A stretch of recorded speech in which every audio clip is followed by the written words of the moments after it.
West. Salute. Welcome to the Damu Kiwe Conversations. Everybody, I hope y'all up in here. We got the content. I know I didn't share the live. I was late.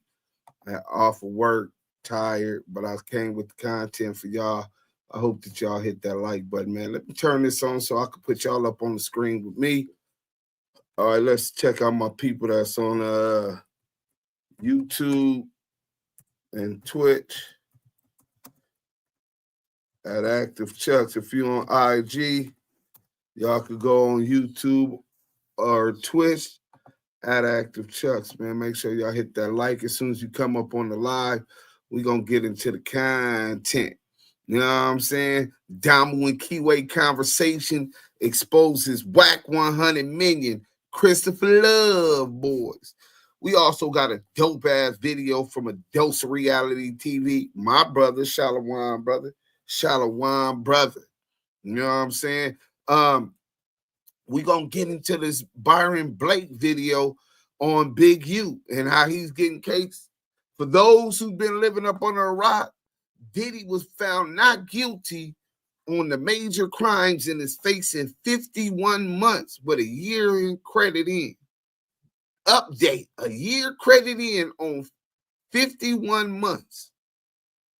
And he got about 2.5, 3 years to do. You know what I'm saying? They denied his bail. He gonna appeal that and try to get a bail hearing while everybody not looking. And they gonna end up giving him bail. King Kong the Great, what up? Salute. Binky Mac, what up? Hey man, hit that like button on y'all way in. Y'all been playing games and we've been running the content. Southern Forest, Yay Area, Detroiters, South Richmond, 510 tapping in, ready for the content. Shout out to the Yay Area, South Richmond, Richtown. Mega Davis, what up? Shout out to Richtown. If y'all don't know about Richmond, nigga, in the Bay Area, not Richmond, Virginia, nigga, Yay Area, Richmond, California, nigga. Nigga, ask Master P about Richtown, nigga. Hey, North Side, South Side. Greetings, my Active Chuck family. Miss Lisa. Nina 13 says, who the said no? What the? Let's go. Movers and shakers. Salute. So look who we got up on IG. So we gonna run this content. Selena, oh, okay, I see you on there. Greedy LBC, man. I hope that y'all paying attention. I told y'all go to Twitch or go to YouTube at Active Chucks. We on Twitch, Facebook, Instagram, YouTube. We not on Clubhouse right now. I didn't feel like making a link. I'm telling y'all I'm tired. Yeah, Drainio Theo, Richmond Cali in the house. Yeah, fact. We on YouTube with it, though. Hey, let my good peoples get up in here. Assistant to the HNIC, North Richmond. You see what I'm saying? Shern, what up, fool? Mike B. Pookaroo, what up, homie? Hashtag ETD. Expose the debriefers. Expose the exposers. Or is it, let me see, express through entertainment. What do you say? Scandalous came up with that one, man. Shout out my boy Mo Scandalous, Los Angeles TV. You know, we ain't got over 5 minutes because you know what I say when I speak on Scandalous, you know I gotta say F the union. You know what I'm saying? Drew V, do see him to die. The Kiwe pop star Yael. Well, yeah, I'm finna send Yael this. I'm finna send Yael this link. Let me see. Yeah, if y'all ain't see Yael been working with Dose Reality TV and he got a promotion at his job, that bougie ass nigga. But he'll come. You know what I'm saying? Let him do what he do. You know what I'm saying? One thing for sure, two things for certain. The content is content. And the brother, he got the content over there with a Dose Reality TV content. So look, before y'all want to laugh, let's get these likes up. I ain't gonna start this content until y'all can go see this. What you call it? My boy is in the building. Hoover Stomp down. What up, bro? The groove is in the house. Kingdom, hashtag ETE.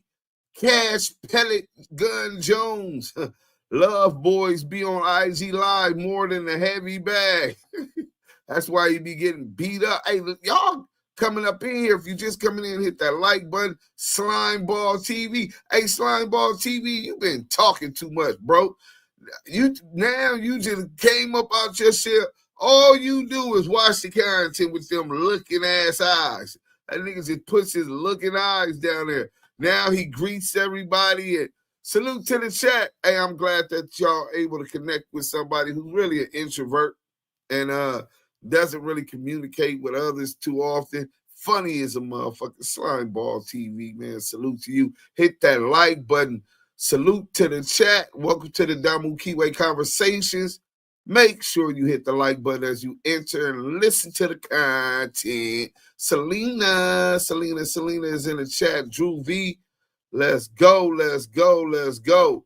So, damn, we ain't got, it's been stuck where it's stuck at right now. Is they done blocked and reported us already?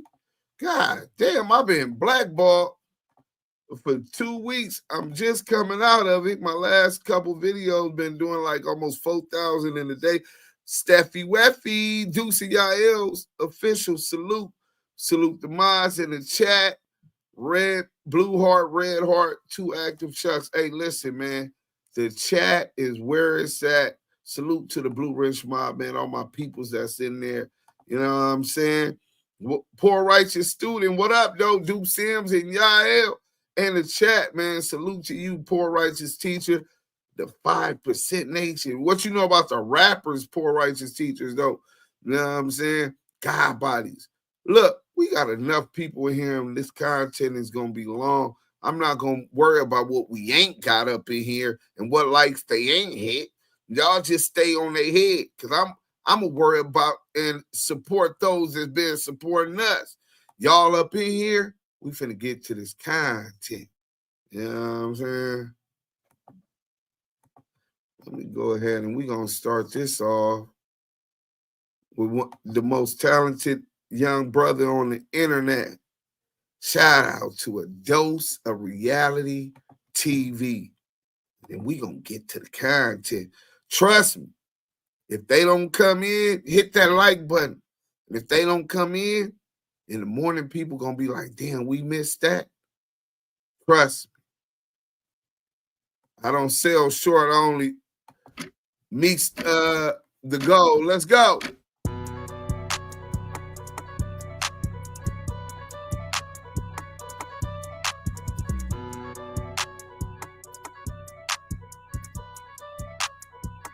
Christopher Lovesboyz.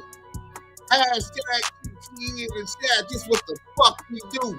Expose they whole crew. Y'all in here with the conversation.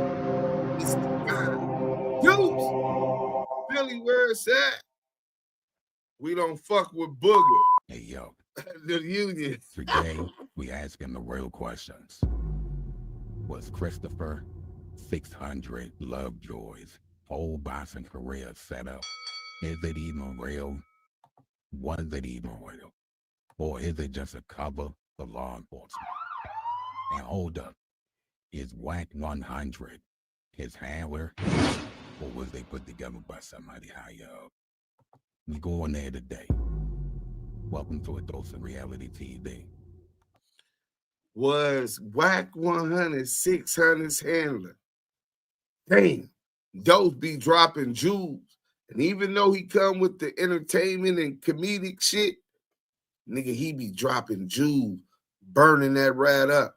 That's what's going on, people. Let's go.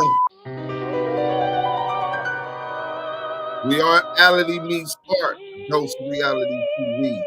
I'm busting. I'm like, oh shit. And I'm thinking, I thought I was cold. I thought my taste buds was fucked up because I was sick, whatever. I don't get sick, bro. When I say that's buster shit, that means your mentals ain't right to accept that. Now entering the ring, undefeated only in Tijuana, and knocked out everywhere else quicker than he said. You a buster. Brought to you by the 77th Street Police Station, the FBI, and the DEA. Give it up for Glass Jaw Lovejoy. Oh, shit! He wired up right now. Don't say nothing crazy. Bye-bye. Everybody hates Chris. What did I do? He's not going to rip you off like Mr. Lovejoy and try to take everything. Yeah. He's not in prison on the 4-yard wants everything. Oh, one more thing too. There's a lot of busters out here. You know what I'm saying? A lot of busters, trollers, you know, internet, people be going back and forth and all that. Listen, I'm going to squabble y'all up. Every month, I'm going to do a friendly fade. Every Monday. Every month. What happened to that? He done had 2 spades and lost some votes. Oh, no, he won the other fake fight. My fight. goal is to beat up everybody. So, see y'all soon. Make sure y'all tap in. Let's get it. WACK100 and Reggie got immunity. The argument that he's saying. I took the boxing world by storm. For sure. I made $1 million without getting a black eye, without throwing a punch. To put your money up in Mexico and Tijuana to fight, how do you get paid? You can only get paid if you win? Well, no. The promotions I was messing with, the people I was dealing with, I wasn't getting paid to fight. I haven't even got paid for a fight yet. Oh, shit! You can get paid. You just gotta get in contact with the promoter. And if they need this type of weight class or this type of person to fight a certain person, yeah, you get paid. I don't know how much you'll get paid because I haven't got paid yet. I'm known for that. Yeah, see, y'all just now seeing who I am with the street stuff and the YouTube and entertainment and all that stuff. I was already verified with the Instagram and known and traveled the whole world with boxing without throwing one punch. Yeah. Yeah, boxing, bro. You're late. You don't even know who I am. You just see me talking about the rats and busters. This is just a side thing for me, bro. I fought all around the world to make millions of dollars, literally. People I was dealing with, I wasn't getting paid to fight. I haven't even got paid for a fight yet. Oh, shit! I made a name for myself in boxing. Y'all see, y'all probably don't watch boxing. Y'all don't know that. But some people on here know me from boxing. And they laughing like he was doing the same thing in boxing. He came in the boxing game at 32 years old, retired from the streets. Undefeated only in Tijuana. And knocked out everywhere else. He's a buster. Like, comment, and subscribe to A Dose of Reality TV. Yo, this is insane! I caught the dog! We know the crib cop works for 7 seconds.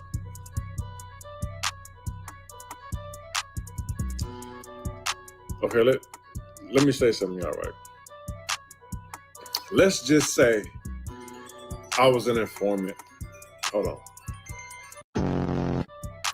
How you got a gun if you ain't got no?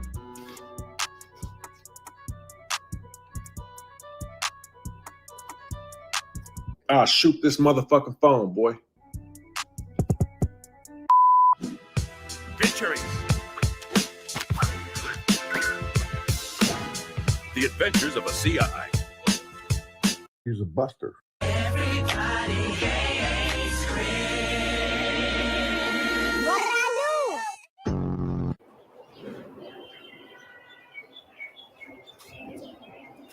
I'm a day one from my section.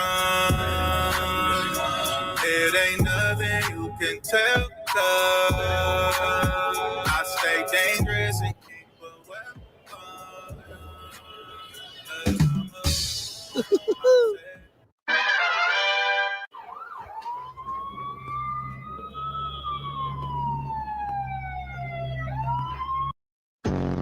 All right, Glassjaw. Here's your shot. Undercover op. You're going to infiltrate the gang in your old neighborhood. Feed them with a long spoon. You know what I'm saying? When I'm in the phone. Hey, we up hanging out. Hit that like button. We got the content. And don't worry. We already put out a cover story. You just got out for drug trafficking and money laundering through a fake boxing story.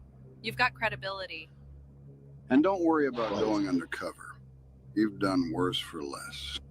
Way less. Like that time you wore a wire to your own cousin's baby shower. Anyway, meet your support team. These three are already inside our informants. Nah. See, look. Nah. Listen. You're not just spying on the gang, Glassjaw. We need you to keep tabs on the other CIs too. Some of them have been getting chatty. And just smile, blend in, and remember, if they get caught, you were never there. But if you get caught... We were never here. We don't know you. And we definitely told you not to do this. That's loose bowels. Real name, Ashley. Loose bowels, a.k.a. Ashley. I had to stop this for this comment, and I hope my boy A Dose of Reality get it. Because obviously Son Ye gets it. He said, whoever made this about to take over cartoon culture. We working on some shit right now. Salute to my brother, A Dose of Reality TV. We need y'all to hit that like button. Go over there and tell them Damu and Kiwe sent me. Hashtag ETE. Edified through entertainment. Expose the exposers. Innovators in this game on you in the urban culture. We're talking business now. Salute to the creativity and talent of this brother, man. Let's go. Nigga on 6, so I boo-boo. I had to say boo-boo. Watch out. He will steal your identity. Set you up and shit on himself at the same time. Bless, what up? Careful, Glassjaw. What do you mean? Reggie, over pot calls him pork butt. That's Pork Butt. Real name, Junior. Jeffrey Griffin, what up? Oh, they got a blood rag and a red rag. Let's just say he had not been the same since he was fired by Tupac and Suge caught him with Zed. What? Everybody knows what pork butt is. And that's 3 fingers. Real name, Jones. Real quick. Nubian Queen Raider. Deuce as a messiah. Please stop letting these low-budget peasants like 3 fingers and his bitch minions upset you, King. Please keep educating our community about our history and our real ones. You know what? You're 100% right. I got anger issues, been having them. I'm working on. I'm a work in progress, but I appreciate the energy and everything that's behind that statement. Enjoy your day, Queen. Let's just say he's a very dangerous man with a BB gun. Bruh. All right, Glassjaw. Get in, gain their trust, and don't say anything stupid, which I know is a challenge for you. Good luck. And if they start swinging, just remember, you're not there to win. You're there to snitch.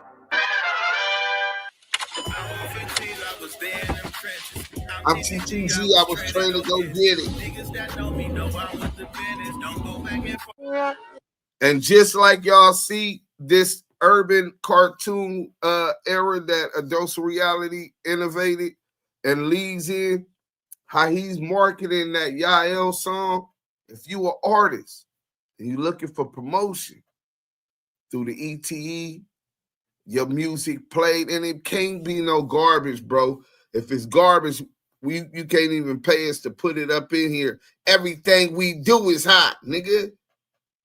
So, but if your shit dope and you got a budget, if your shit dope and you got a budget, tap in. We'll link you with A Dose of Reality TV, and that could be your song. Let's go.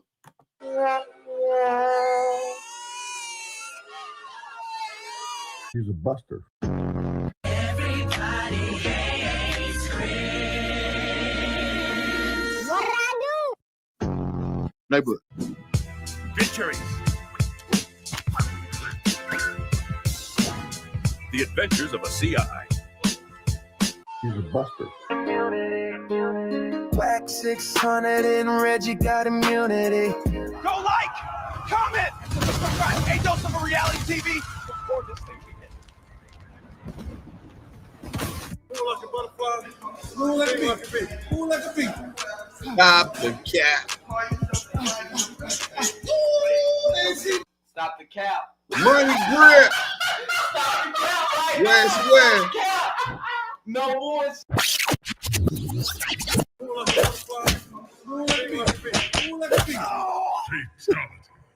No experience, no trainer, no manager, no promoter, no nothing.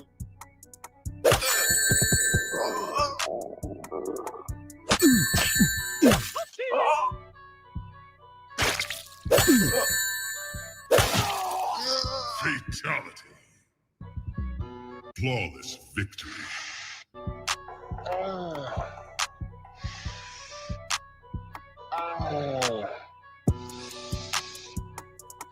Nigga got all this effect.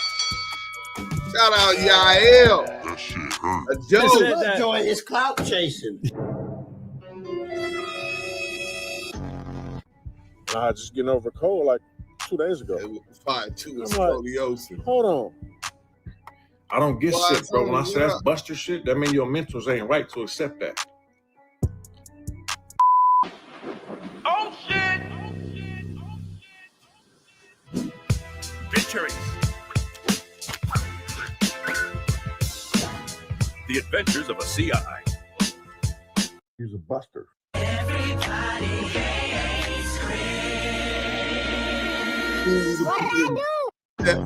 Many months later. All right, Snitchtifer, we will use your code name from now on. Glassjaw. Now listen carefully. We need you to wear this wire and set up a meet with those three you mentioned. Keep it cool. Don't act like it's your first time lying.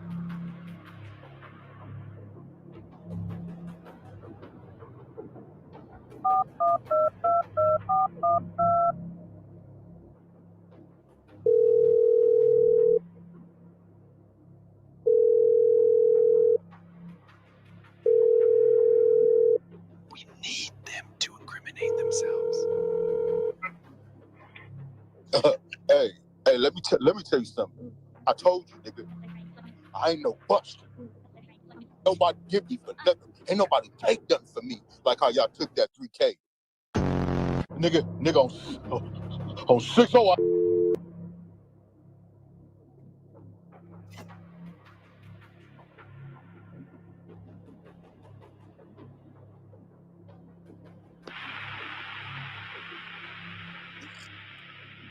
They put the wire on him.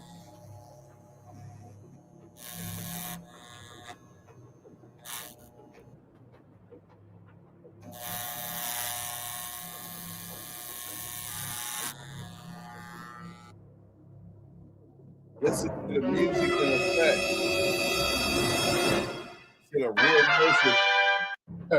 Hey, because you know, my dad, he's a CS too. He talked to me like this for the Los Angeles Police Department. That's why I shaved my face and I got the pedo face.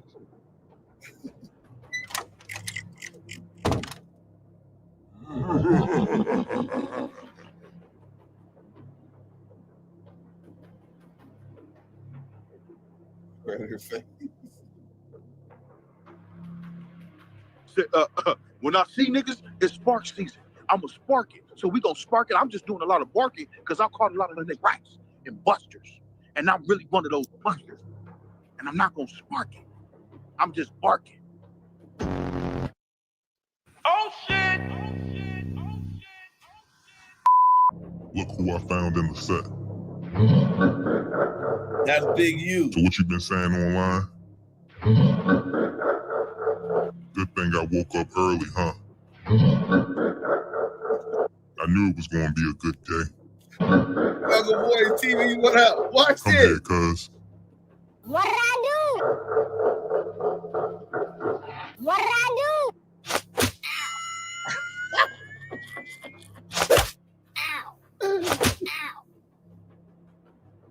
Come here, cuz.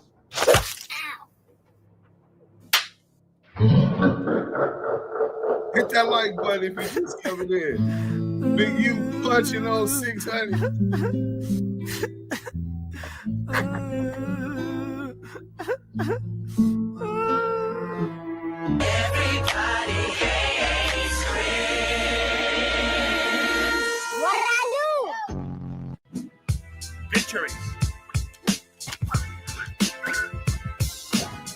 The Adventures of a CI.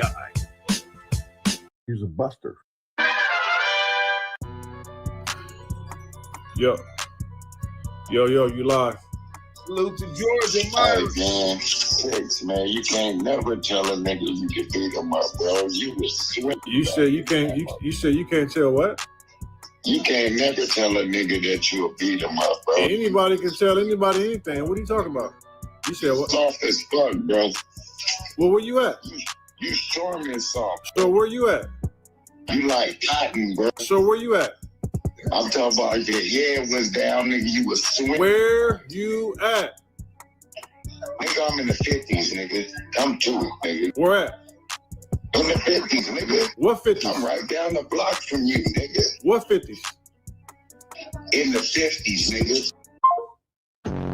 Hey, yo, you live. Quick question. I saw the fight like everybody else, and I noticed that you had your head down a lot.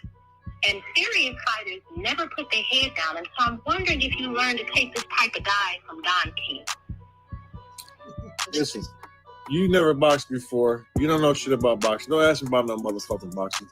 Don't ask me about no motherfucking boxing. Purposely did Bitch, get off my motherfucking phone, bitch. Stupid ass bitch. The fuck off my phone, bitch. You don't know shit about no motherfucking boxing. Fuck This you nigga got the blammer off the whole bitch time. gonna call me, tell me about some motherfucking boxing.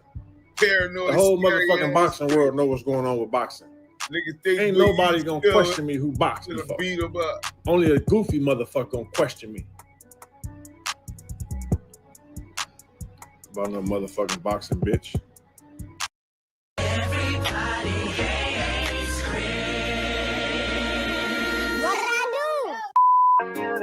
Heard they all whack favors, man. Them ninjas got immunity. Yo, what's up? You live? Man, your big mama built ass loft, nigga. You got your chin checked, nigga. It fell to the ground, nigga. You can't box. Hello? You Live. You a fucking bitch, nigga. How Hello? you get knocked out by another? Bro, you got Boost Mobile? You got Why y'all keep calling with no service? That's crazy. You ain't got no service. You ain't got no service. That's crazy. How we can hear him? Why would Hold you on. call with no service? Like, make sure you got service before you call. How we can hear him loud and clear, but 600 playing like he can't hear him because the nigga wet flaming his bitch ass up. Hey, this is crazy. It's like, damn, I'm giving y'all action. I'm answering every call. I don't deny no calls, but just at least have service, bro. It don't make no sense. Right, you can't hear him, right? That's why I said you can't hear him. Couldn't hear what he was saying. Like, bro, man, make sure you get like a real phone, bro. What the fuck? Yo, you live. I told you I wanted to see you get your teeth knocked out, and nigga, he got your shit back. Hey. Why are they talking like that? That nigga breathing hard, dying. I'm the police. Let's just say I was the police, right? Let's just say I was an informant. Let's just say I was whatever y'all say I am, right? Nobody's going to do nothing. Listen.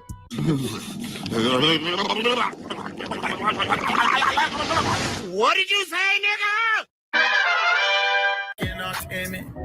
Niggas rap cap and they gon' pretend. Live what I rap what I live. You a day one, I'm a day one from my section. Like, comment, and subscribe to A Dose of Reality TV. The red shot, the blue shot, blue. Burlington brand. You all hoes for that. 600 a hoe. Whack is a hoe. Reggie is a hoe. You all hoes for that. He can't hear it because he got hit too many times in that ear. This the story of a plan at death row since way back. Read you right, put in his spawn, so you know wax a rat. 2006 until sad was the murders act. Who's wax? Brother 2025, still no get back. So Bobby Jones gets the rental, him and Cash is in the Cadillac. Speeding through Wheeler, Texas got crap with 3 straps. Transfer to be more Texas on Fed. Hold this all facts. This is when WACK first told that rat is a hoe for that. A dose reality TV. Hood boss. Hey. What up, hood boss? And that's all, folks. Let's get it. Yael. Talented brother, man. My motherfucking brother. Dose of reality TV. See them voiceovers? When you got talent, you don't got to come with fake ass gimmicks. See, you lead with talent, and it's going to stand out. Whether it's Hit Your Bremen, whether it's Scandalous, Wally the Sensei, Yael, and more, whether it's Outside or Lobster and Shrimp, Lobster and Mac with TD and Criticality, whether it's a dope-ass video from Most Scandalous Los Angeles TV, Smoked Out TV with his AI and what he got going on. Shout out to Stand on the Media. I was on Clubhouse today. District 13 that broke up with Stand on It Media. They done separated. Coming to find out. See, this is some Clubhouse stuff. Coming to find out Danny was still working with R&B the whole time. I'm thinking Danny and R&B was fucking, man. You know what I'm saying? They say she was a fucking catfish. Yo, these brothers are impressing me. They got hella talent. Yeah, this is the team. We the best. Hey, Joshua Rod, new sub. Hey, salute, King. Appreciate this support and turn on them notifications because we break news. This is the hottest podcast on the internet, man. The numbers might not show the effect and influence that we have on the internet. But let's go ahead and get to this. Let's get to this poll, right? Big U explained that he beat up the Crip Cop. The Crip Cop just admitted that that they fought. But at first he denied it, saying they never fought because Big U put a move on that nigga. You know what I'm saying? So the buster, this nigga's a buster. You know what I'm saying? Big old Weenie the Pooh buster, the Crip Cop. Let's get back to this. We're going to finish flaming up the Crip Cop. Then we're going to move on to CS2 back. We got a video from Scandalous Los Angeles. Let's get to this. Get a bag, California. We going to the Rich Grinder channel. Track facts. I just didn't feel like looking for. Last week we brought you So Look Right, the AKA. I didn't go to college right after high school. Damu Kiwe conversations, man. I hope y'all paying attention. This might not even be the video. Yeah, this ain't the that video. shit ain't funny, man. Oh yeah, it was Rap News Street Politics. Yeah, we'll go there. We ain't giving that Bocce boy no light, my man. We get a Bocce boy no light. You know what I'm saying? So that was Rap News and Street Politics. Go subscribe to them. I think they one of the dopest. They are the dopest hood vlog on the internet. Rap News and Street Politics. Oh, let me go to 600 first. If I put his name in, then it should come. 600. They might have put Christopher Lovesboyz. Oh, yeah. Who is 600? Crip or Cop. Let's get to this. Hold on. Let me make sure y'all can see that. Y'all can't see it. My bad. Oh, look. They in there talking about it. Who is 600? Hey, they said that Danny was a catfish, man. They say she got craters in her face like CS2 back, man. I didn't never know who she was. I heard some old shit, and she was being on the 100 side when CS2 back was trying to recruit me. You know what I'm saying? Free Big U, man. Free Big U. ETE operating on a whole nother frequency. Salute. Blue, red, ETE, free Big U. Yeah, when Big U comes, it's going to go somewhere different. ETE exposed Lovesboyz. Danny and Stand on It broke up. Yeah, bro. Blue Rich Mob. Danny was a catfish. Damn. Mike B said the same thing. Oh, y'all hold it up. Hey man, listen, baby Huey 600. Let's get to this because I can't wait to get to scale this video. And Rap News Street Politics. Bitch ass up. It's the best hood channel on YouTube. While he over there, and we back to show y'all another goofy claiming to be a gangster in LA. Now we know y'all follow the channel real well, very closely. You done seen us just do G-Face. We got to put another buster on the map.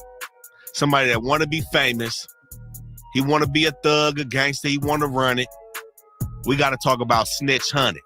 Christopher Lovejoy. And so were you tapped in with the streets from an early age, or what was your relationship to all that? I was just around it. I wasn't really into, like I said, I was really a good kid, man. You know what I'm saying? I really didn't really tap into that stuff until I really was getting out of high school, seeing how stuff is. I was trying to stay away from that, you know what I'm saying? Because my whole family was in it. My parents down here no more, but they was on drugs and stuff. So I was really trying to not go into that lifestyle. I was really trying to make it out the hood. I wasn't trying to be what I'm at right now. I was really trying to be like square, you know what I'm saying? But it kind of just took over. Antarctica with G Adventures means deeper exploration and penguins. Go ahead and mute that because I don't even want that all up in the content. But what we will do is hit this skip button and get back to the content once they run their little commercials. Hey, but look, the Crip Cop got an eye for incomplete on his Crippin' report. Nasty work. That's parading around LA right now, trying to be the new Suge Knight, claiming to really be pushing that line from neighborhood rolling 60 Crip. All we've seen from this dude is the exact opposite, the complete contrary of who he's claiming to be. And man, we got too many instances to go through to show y'all that this dude is on straight bunk in the city, man. Now, the first thing we gonna leave with, which to me was damn near the most flagrant shit I've ever seen. Christopher Lovejoy fucking with the police. These guys come off as good guys. I'm a good guy, so I'm just showing love and showing respect. We're in the 90043. I just want to know, congratulations y'all, thank y'all for your service, man. Thank you, sir. Now, you know, we done seen so many people get exposed with the paperwork, with the interviews, on camera, talking to them folks about cases, about homies, like button, y'all doing all kind of shit that they know they're not supposed to do. And some motherfuckers do a really good job at hiding it. But this dude has showed us that he actually fucks with the police. And man, it's sad to say, but it speaks crazy volumes about the major divide in the 6-0s right now. The 60s have a reputation of really being one of the most gutter hoods out here. They flashy. They got a lot of famous members from there. They've been known to get money. They've been known to put in work. Have a lot of hitters rolling for their set. And for them to have representation like Snitch Hunted out here, again, it just speaks volumes about the divide in their hood right now. But again, with the police, we done seen Mr. Lovejoy take a direct phone call on his line from the folks and call him down to the station. And they proceed to present this man with a custom-made police badge. Hello? Christopher, What's up, man? What's going on? this is Officer Johnson. I just wanted to let you know the fellas over at the station have a little something for you. Like, what you mean? We got a little gift for you. Why don't you come by? All right. Come by the station. All right, bet. All right. I'll be there. 10-4. All right. Let me say something else. There's nothing wrong with people, changing their life, going to work for the LAPD. There's nothing wrong with that. The problem is when you want to accept it, when you want to embrace it, when you're in the closet about it. I mean, who wants to be gangbanging all their life? Yeah. Come play with me now. Now, to some people, that may seem like a joke, a gimmick, that shit ain't funny, man. It ain't nothing funny about it.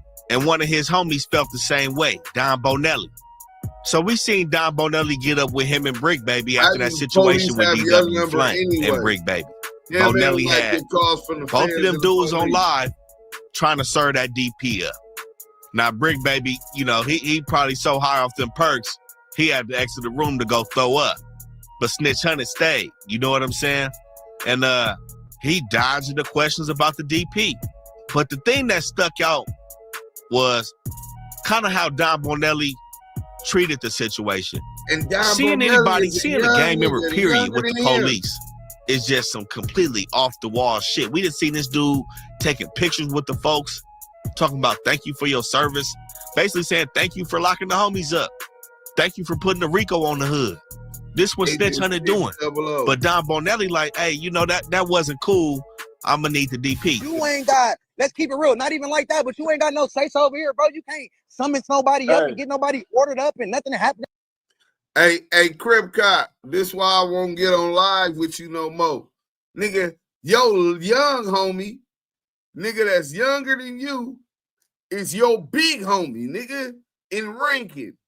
Tell you ain't nobody out here, you ain't got no kids. Ain't Lil 600 was a rat, he was living with you. Now you got crackhead Eddie rat ass living with you. Nigga, your house is, I don't give a fuck if it's in Malibu. Nigga, your Marina Del Rey house is infested with rodents, nigga. Marsupials, nigga. Nigga, this nigga your little homie, nigga, from where you grew up said, nigga, you got no baby M&Ms, tiny M&M, young M&Ms. Nobody want to be behind you, nigga. It was weird. And you is not gangster enough to have your own name, nigga. You ain't earned that. Niggas gotta earn that. This nigga's a fraud. Ain't nobody or nothing, bro. Then you play police games. You going to the police station getting a fake shield made. You like, come on, bro. Oh, that's not man. That's pussy right there, bro. And there's no way to justify doing that other shit, bro. Man, think of anybody else you know from any other hood, man. How's that shit gonna turn out? At bare minimum, severely beaten and put off the hood. But you know, you gotta be fooling me if you saying that. Hold on, before you pay for yet another app to manage your team, let me introduce you to Connect Team, the one platform that replaces all of these. 600 got a real position over here, and he politicking as the big homie for these niggas from 6-0. But Don Bonelli said, you know, he ain't got no kids. He ain't got no little homies that's gonna be looking up to him and listening to him from neighborhood 60s. But my thing is, where's the Swift Thunderdome DP? Where's some real frontline action from the 6-0s right now? So what is the difference, or what is the leverage that Snitch Hunter has over these dudes from 6-0? It got to be his family. You know what I'm saying? It got to be the Lovejoy name.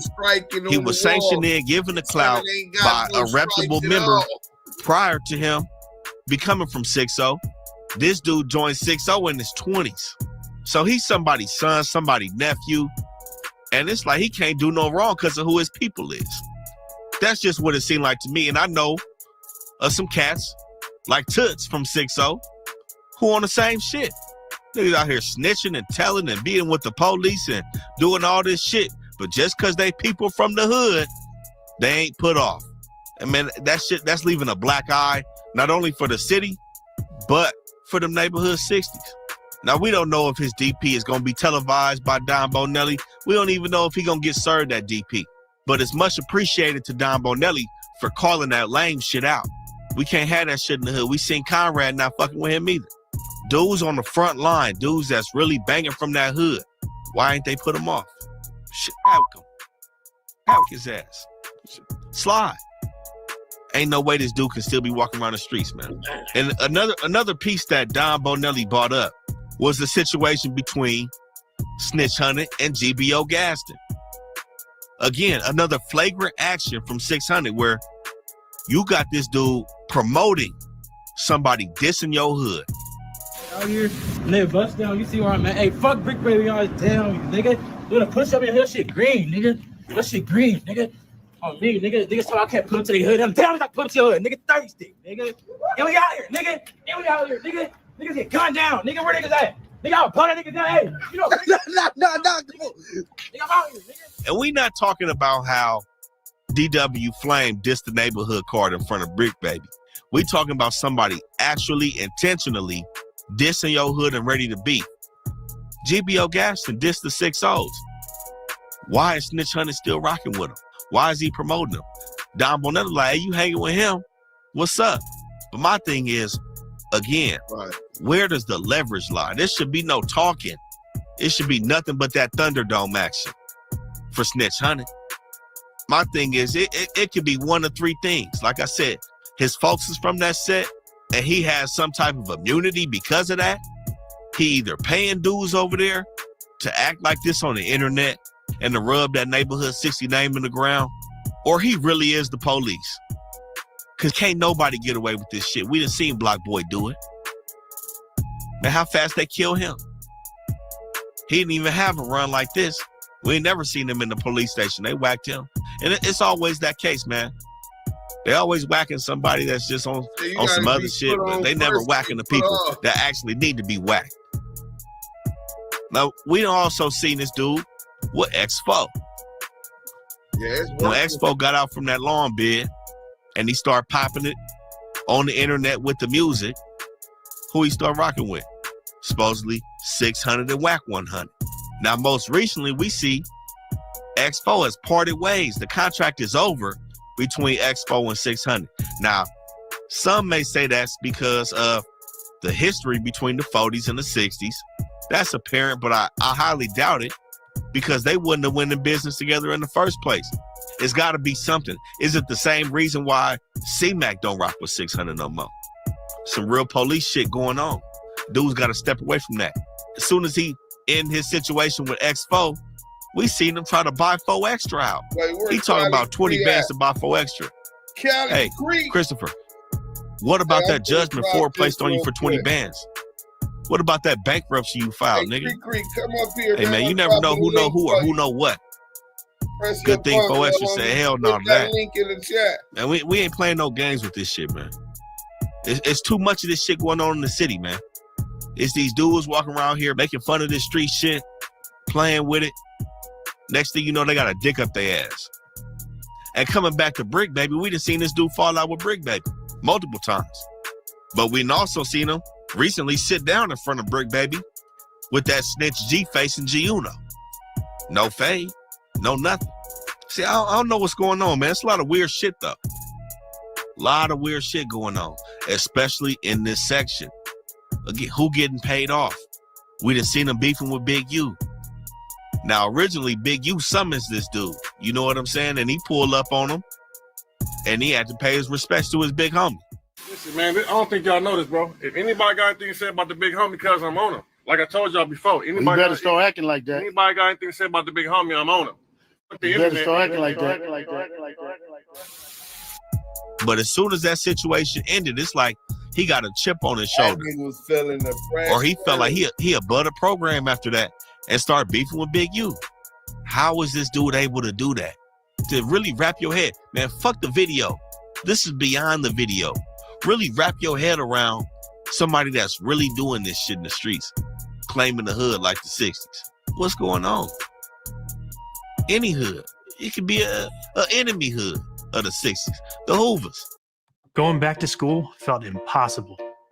Then I learned that VA covered tuition, supplies, and a house. The 40s. This shit ain't sliding nowhere. So why is this happening with this dude?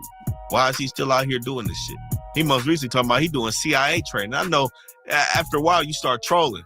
And I know he taking a page out of WACK100 book. That's like his best friend. WACK100 tell you, hey man, lose the morals, nigga. What you need the morals for, man? This shit ain't gonna pay you. You need to take care of your family at night, nigga. You do your shit, man. Fuck all that street shit. Do your shit. I understand that. That's what WACK100 telling that nigga. And that's why they both be looking goofy as fuck. WACK100 to set a show up in a heartbeat. Set a gimmick up in a heartbeat. Look at Blueface. It's a joke. It's all a joke to these dudes. But WACK100 come play in LA politics and run back to the valley. So he ain't got to face it.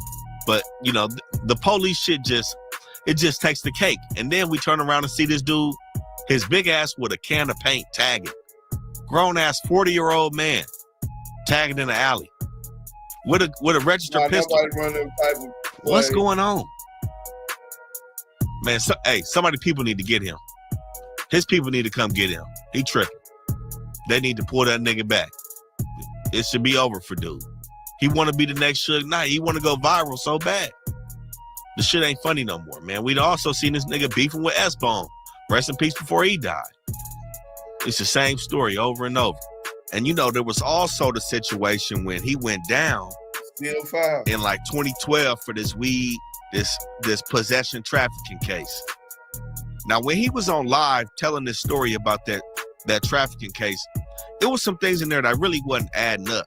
One of those things that was real weird was, you know, he trying to make himself look like the big dog by telling his homie that he was with to basically move around. He gonna eat the charges up. But as soon as the police start talking to him, he answering questions and doing all that without the lawyer. In the whole process, police find his weed, gaffle up his money though. I'm finna send this link to the Cree, hit that link and come up. I'm finna send this link to the Crip Cop though. Where's that nigga that you say you let go? And where's the paperwork, nigga? We don't believe your rat ass, nigga. I'm finna send this to the Crip Cop on IG. You know, he one of my #1 fans. He been a fan. Straight stand. You know what I'm saying? Chuck, what's up with you, Chuck? That bitch ass nigga blocked me everywhere now, nigga. I wore his ass out. I'm going to keep wearing his ass out. I just sent it to the Crip Cop. Let's go. Tell that nigga we finna press that nigga about that paperwork. After they gaffle up his bread, he's saying he still gave his homie some money to catch a Greyhound while he eat the charge, which don't make sense. If they book both of them dudes on charges of trafficking and possession and take the money that they had on them, it ain't no way he just gonna yank off the top of the money that the police took and slide it to his homie to take a Greyhound. He was doing a whole bunch of talking, whole bunch of cooperating, it sounded like, with the police. And just the whole details of the story, when you look at the paperwork, wasn't adding up. And during that live, we also seen that moment where he took his homie's sweaty blue rag just to put it on his head. You know, this another dude that is really looking for validation from the streets. You know, he just like G-Face. Like we said, when we seen G-Face at No Jumper, who we seeing with? Snitch Hunted and G Uno. You know, all these little dudes roll together. You pay attention closely. Everybody that's on bunk is fucking with each other. WACK100, Snitch Hunted, G-Face. Why are all these dudes cool? Another common denominator between all three of them niggas is they all act like they just super gang members and end up fucking with the police in the end, man. End up doing some weird shit. Telling, snitching, perpetrating, all that. That's the common denominator between these kind of niggas. And we also seen the run in where, you know, Mr. 600, Mr. 60 bumped into his enemy in the spot, Poke from Hoover. Now, he said he bumped into Poke, kind of like check Poke's temperature. Poke wasn't know nothing, and they end up shaking hands and you know, squashing the beef. But my thing is, he contradicts this gang shit 24/7. He's super neighborhood, Mr. Neighborhood from 60. But he tried to fuck with niggas in the 40s, knowing the 40s and the 60s ain't always on the best terms. He fuck with niggas that diss neighborhood. He trying to line the 40s up. And we catch him taking pictures with their main enemies. Pope. See, this type of dude don't have no Crip morals. He don't have none of his neighborhood morals that he's supposed to have, but he always say he missed the neighborhood. This why shit gonna come to an end for 600 real soon, man. But you know, we gonna keep giving y'all an insight to these bunk ass dudes in these streets, man. We highlight the real, we highlight the fake, and it's just what it is, spade to spade. It's the best hood channel on YouTube. Rap News Street Politics. Follow us on Instagram. Like, comment, and subscribe to this. Keep these buses out the street. We was on that last night. But the Crip Cop, this is how you bury the Crip Cop. You know what I'm saying? So what we gonna do is we gonna get up out of there. Shout out Rap News and Street Politics. one of the dopest hood blogs, period. You know what I'm saying? And we finna get to Scandalous Los Angeles TV. Oh, y'all know what Scandalous do. Most Scandalous Los Angeles TV. My brother, hey, Scandalous. Fuck the union, nigga. You already know what it is, nigga. We work. Damu Kiwe conversation work. Levi, the tribe of Levi's, nigga. You know what I'm saying? Let's go. That nigga Scandalous hating on us. Let's go. Expose the exposers. Welcome back to Scandalous Los Angeles TV, where we expose the exposers. Well. CS2 Back, aka Badger Blood, is back again. And this time he's got an explanation for the badge in his wallet. Or at least, he thinks he does. Apparently, he's now putting a $5,000 bet on the table, claiming that the badge is some type of law enforcement badge. Yeah, you heard that right. A whole $5,000 bet just to prove he's right about his own badge. It's the dumbest wager I don't you could know make. that poke. Hold on. But with CS2 Back.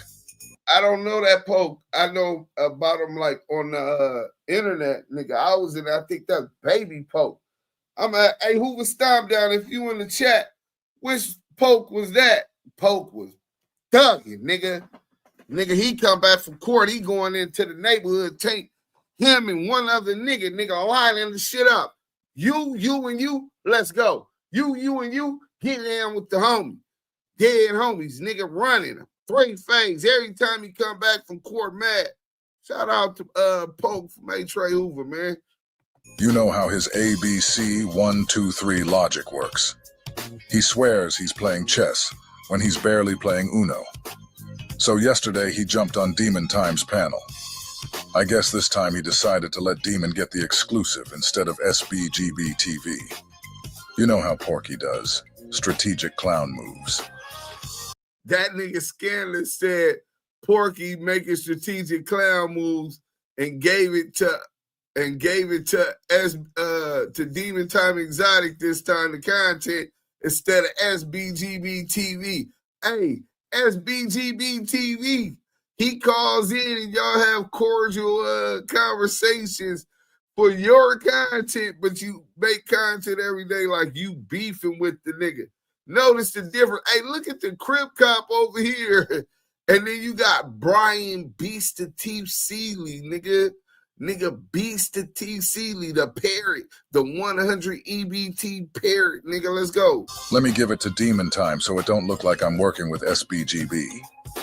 Like that changes anything. This dude moves like he's in a low-budget spy movie. Now, back to the bet. He's saying whatever Demon Time thinks the badge is, he's putting $5,000 on that being correct. That's not even the punchline, though. Do not pay your next car insurance bill. Repeat, do not pay your bill yet. So Later in the show, Deuce calls in. And if you know, you know. It's always a classic moment when those two end up on the same call. Yeah, but it wasn't, I didn't go on to his show. I'm on the phone with Tiny Draws and Scandalous. And, Tiny Draws and Critter. I'm on the phone with Tiny Draws and Critter Cali Acclaim. And I see that this nigga, Demon Time Exotic, called me on IG. So what the fuck this nigga calling me on IG for, nigga? That's not what we do. But we finna run the content in about an hour and a half or something. So I said, I'm finna call him back and see what he talking about. So I hit him back. They on my phone. He on my IG. And from there, that's what happened. WACK wasn't, I wasn't on the live. I was on the IG with him and the live could hear it. Let's go. No matter how quick it is, you're guaranteed to see Porky do what he does best. Run, dodge, deflect. All the classic Porky tactics are on display. So let's not waste time. Let's get into it and let the footage speak for itself. You know what happened last time? You and Compton Rick Rock was on the same stage. We got Compton Rick Rock in the building. Man, listen, this is what I propose, right? because I violated so many people on the internet. I violated people, and I deserve to take a loss. This might be the realest thing I've ever heard Porky say. How you know that he's violated so many. I mean, that ain't nothing new. That's what they do. They always report us. Trelando Jordan, how you know Veggie Wrong is going to call my channel into YouTube trying to flag it? And flag my channel for what? For running the truth? These dirty pigs, liars and shit on the internet hate us because we always got the facts. People on the internet. He deserves to get paid back for it. I'm one of those people he's violated.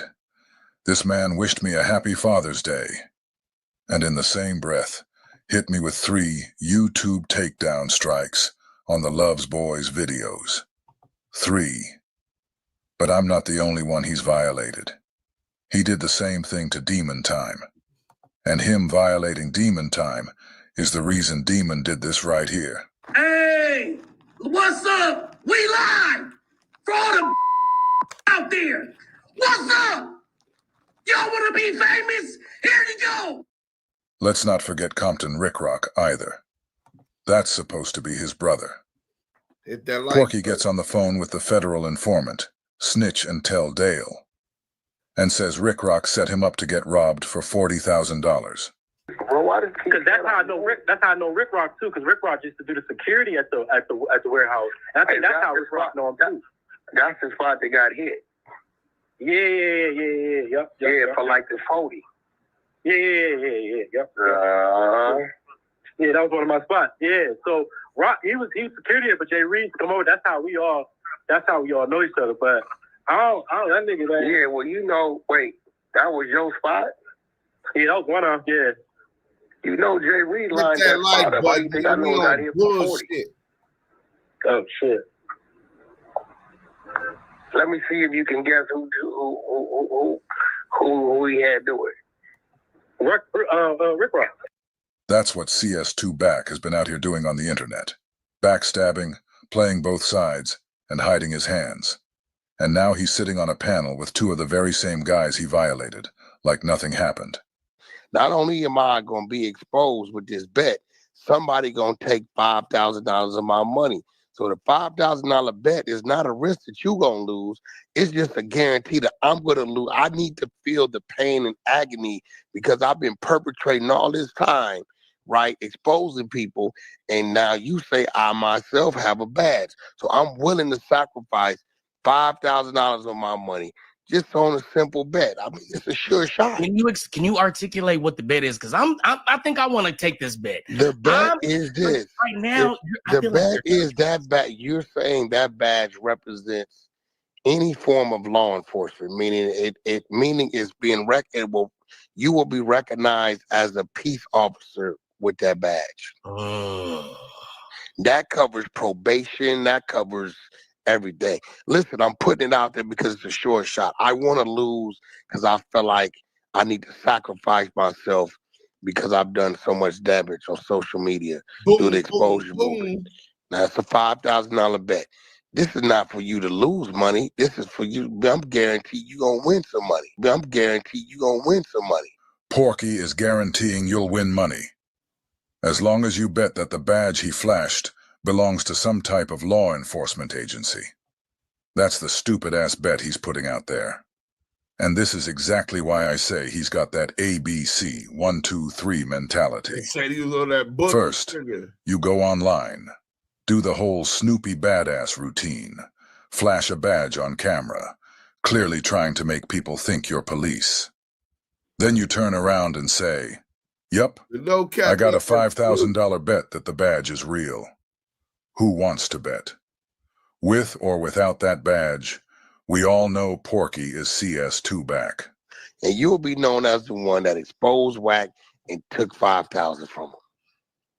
Rick Rock, what do you think? Do you think I should take a bet that that badge he has in his wallet is associated with some type of No, peace officer is being recognized as a peace officer. That covers probation badges. Any of that. Probation are recognized. He could be a correctional officer. He could be covers all of those. That covers all of those.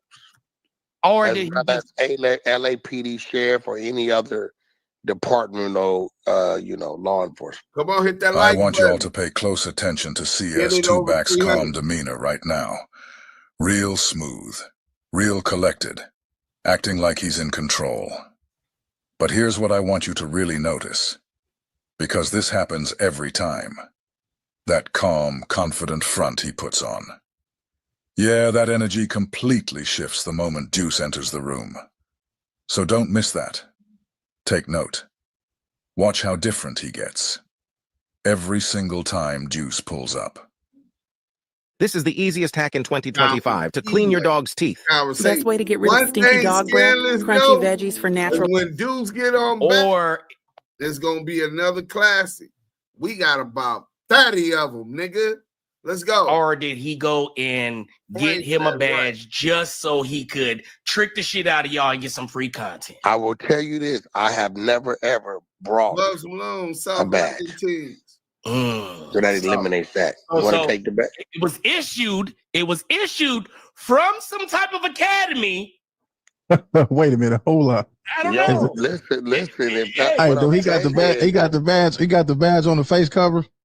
Man, he trolling, man. I'm dying to know how Compton Rick Rock really feels about CS2Back telling the federal informant, Snitch and Tell Dale, that Rick Rock set him up and robbed him for $40,000 at the weed shop. Especially when Loose Cannon is locked up right now, supposedly for extorting and robbing that same guy that Porky was talking to. This nigga gotta be trolling us, man. Hey, Rick Rock. Was Porky trolling you when he was on the phone with the federal informant, Snitch and Tell Dale, saying you robbed him for $40,000? Was that all just jokes? Because we all know he wasn't trolling about Dale being a Fed. That part's confirmed. So was the part where he said you hit him for $40,000 just a little internet skit? Was Dale trolling too, when he said you were the one behind it? So again, was it trolling, or was it telling? Because it can't be both. Hey, I don't know. See, I don't know if it's like a double reverse psychology. Like, let me act like I don't care because I really do care. So I'm gonna act like I don't care, and then I'm gonna say, no, go find it. I want you to because he really doesn't want you on there. You feel what I'm saying? All you gotta do is put the money up. You over there, dick pulling whack. Okay, I put the money up. It's associated with some type of law enforcement. No, not associated. That it is identified and represents a peace officer in any shape, form, or fashion, and as any of the powers of a peace officer. Peace officers, probation, parole, correctional officers. Man, I can't even stream this to my channel, can man. make an arrest. You know what I'm saying? Yeah. No, so that means it will have a badge number on it, and I have all that on it. So now you're trying to narrow down the I'm not narrowing down. That's broad. Yeah, you're trying to. Yo, Rick Rock telling that's broadening. That ain't narrowing it down. Nigga. No, he said it has to be specifically from San Diego. No, I didn't. It could be from any. Listen, it could be from anywhere in the world. Anything that. Ladies and gentlemen, let the games begin. Hold on, y'all. We got a special treat for y'all. Hold on, y'all. Hey, y'all see how pumped up I'm live. Time got? I want you to know These that. niggas be fans, man. Hold on. Whoa. Ladies and gentlemen, let the games begin. Hold on, y'all. We got a special treat for y'all. Hold on, y'all. Yo, I'm live. I want you to know that. What do you think about this WACK100 being caught online with a badge in his wallet? What do you think about that? We're live, brother. And let them know who you are and what you think about WACK100 having a badge in his wallet. And now he's saying he's willing to take $5,000. That badge is associated with any type of law enforcement. What do you think about that? Let us know who we talking to. Well, first is Deuce Sims the dime. What? Damu Kiwe conversation. But check this out, man. First, I've been told your motherfucking ass, him, Loose Coochie Ashley, and the Crip Cop Rico to Red Rose were all working. Working? Working. We believe that the Crip cop went to was a Baca boy, went to the sheriff or the academy up by like Fresno or Humboldt County. What? We have a sheriff officer confirmed that he was a Baca boy, told us to stay the fuck away from him. On top of that, now you got Brick Baby, if you remember when TD back slap and hoe slap CS2 back slap and hoe slap CS2 back slap and hoe slap CS2 back to smack heard across the globe, right? What? At the Novo, when all of that was going on, Brick Baby said that he was inside the parking lot and that WACK pulled out a bag. Oh, what? I do think I remember hearing something like that. WACK100, what do you got to say about that? You're not gonna be able to hear him, but I'm gonna reiterate what he says on the show, and I'm gonna share the link. But WACK, he ain't gonna reply to me. No, so WACK, are you willing to respond to Deuce M's Active Chucks from Damu Kiwe conversation? Oh, he lost his. I guess you scared him off. Dang. Oh no, here I go. Is that the dude who brother? Is that the dude who got a brother named Booger Brim? Like I said before. What's the fastest way to get your sterile processing technician certification? Hey, listen, man. I told y'all we got the content. Classic Porky deflection. Let's get back to that. Active Chucks from Damu Kiwe conversation. Oh, he lost his. I guess you scared him off. Dang. Oh no, here I go. Is that the dude who brother? Is that the dude who got a brother named Booger Brim? Like I said before, this is just another classic Porky deflection. This is what he does every single time. Now we're asking about that badge. That's the topic. That's what everybody wants answers on. But but Scandalous is telling them, nigga, you called me about this topic, about this badge. That's the content. That's what's viral, right? So I wasn't ready. I didn't know WACK was on the line.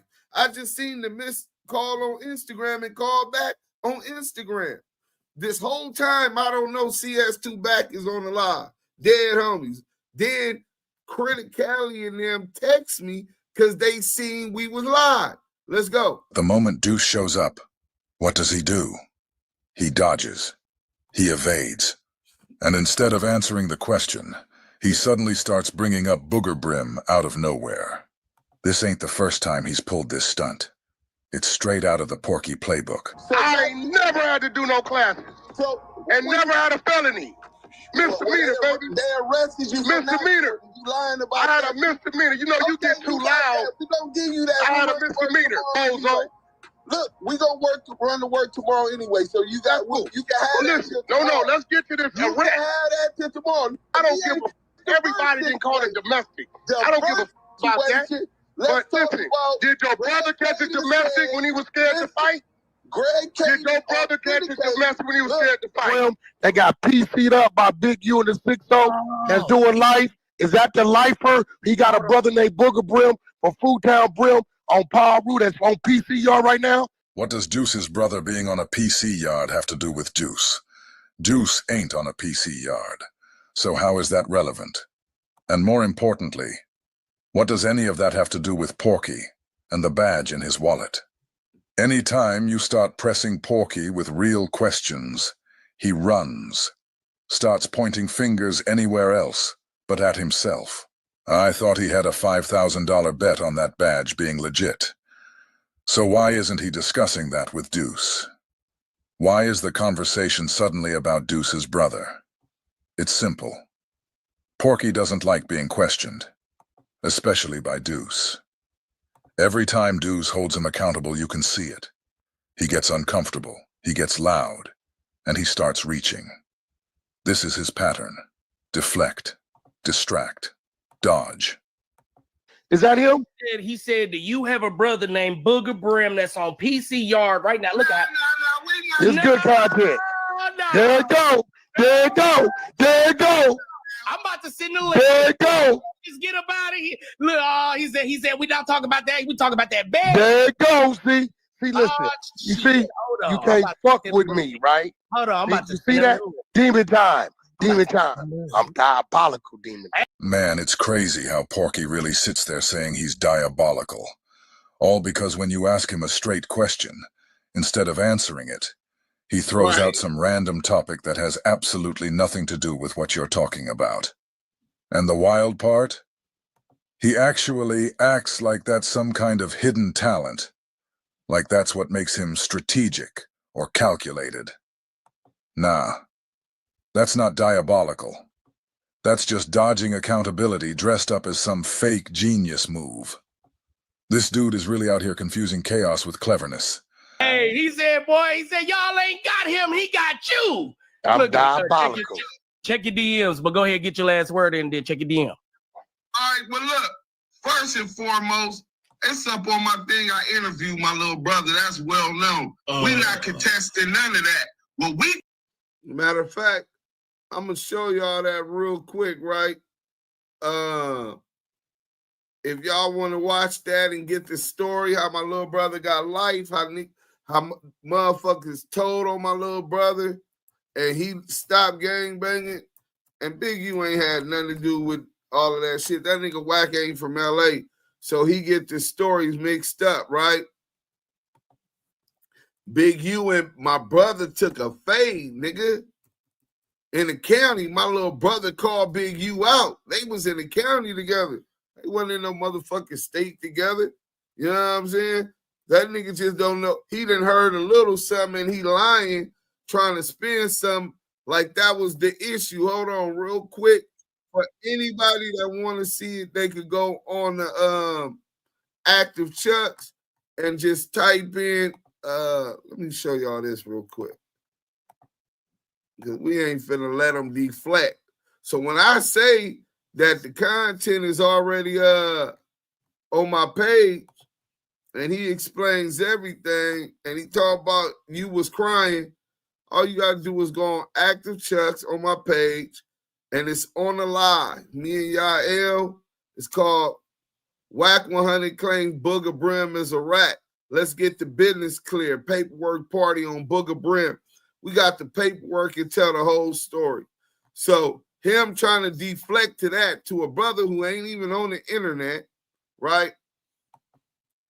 A brother who ain't even a gang member, right? And try to deflect to that when this nigga just got caught with a badge. How big and why is we talking about a nigga in jail? That ain't me.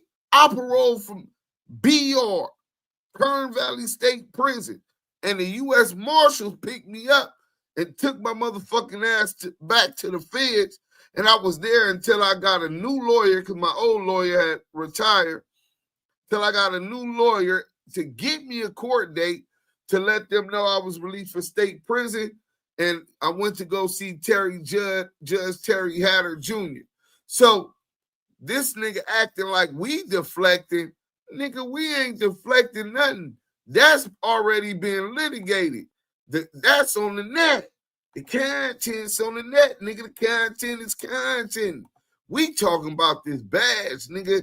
And look how he deflect. And the nigga Semen Time Exotic over there is gargling semen, nigga. Gargling CS2 back steaming, nigga.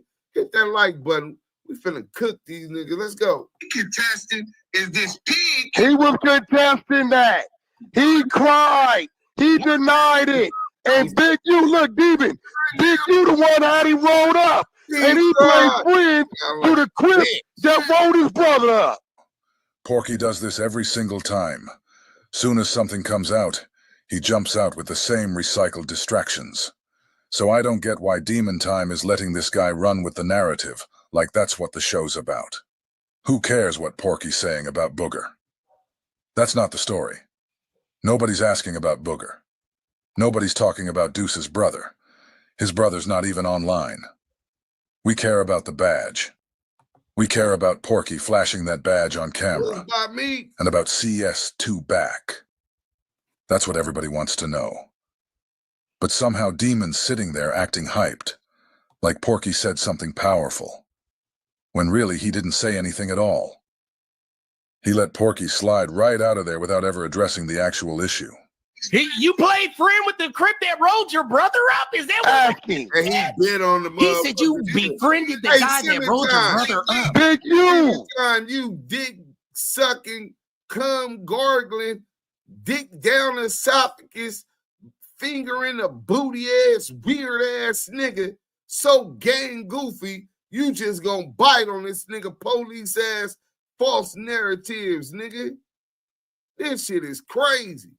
Why is you pushing the same narrative at this confidential source? It sounds like you an agent or a proxy of CS2 back. Nasty work, nigga. I told y'all, nigga, once his mom, after he got shot and his mama started that gun buyback program, that nigga started working, bro.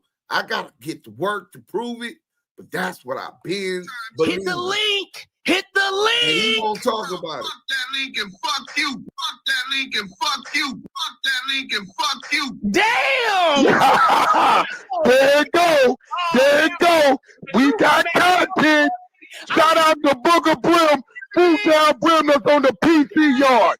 There it go.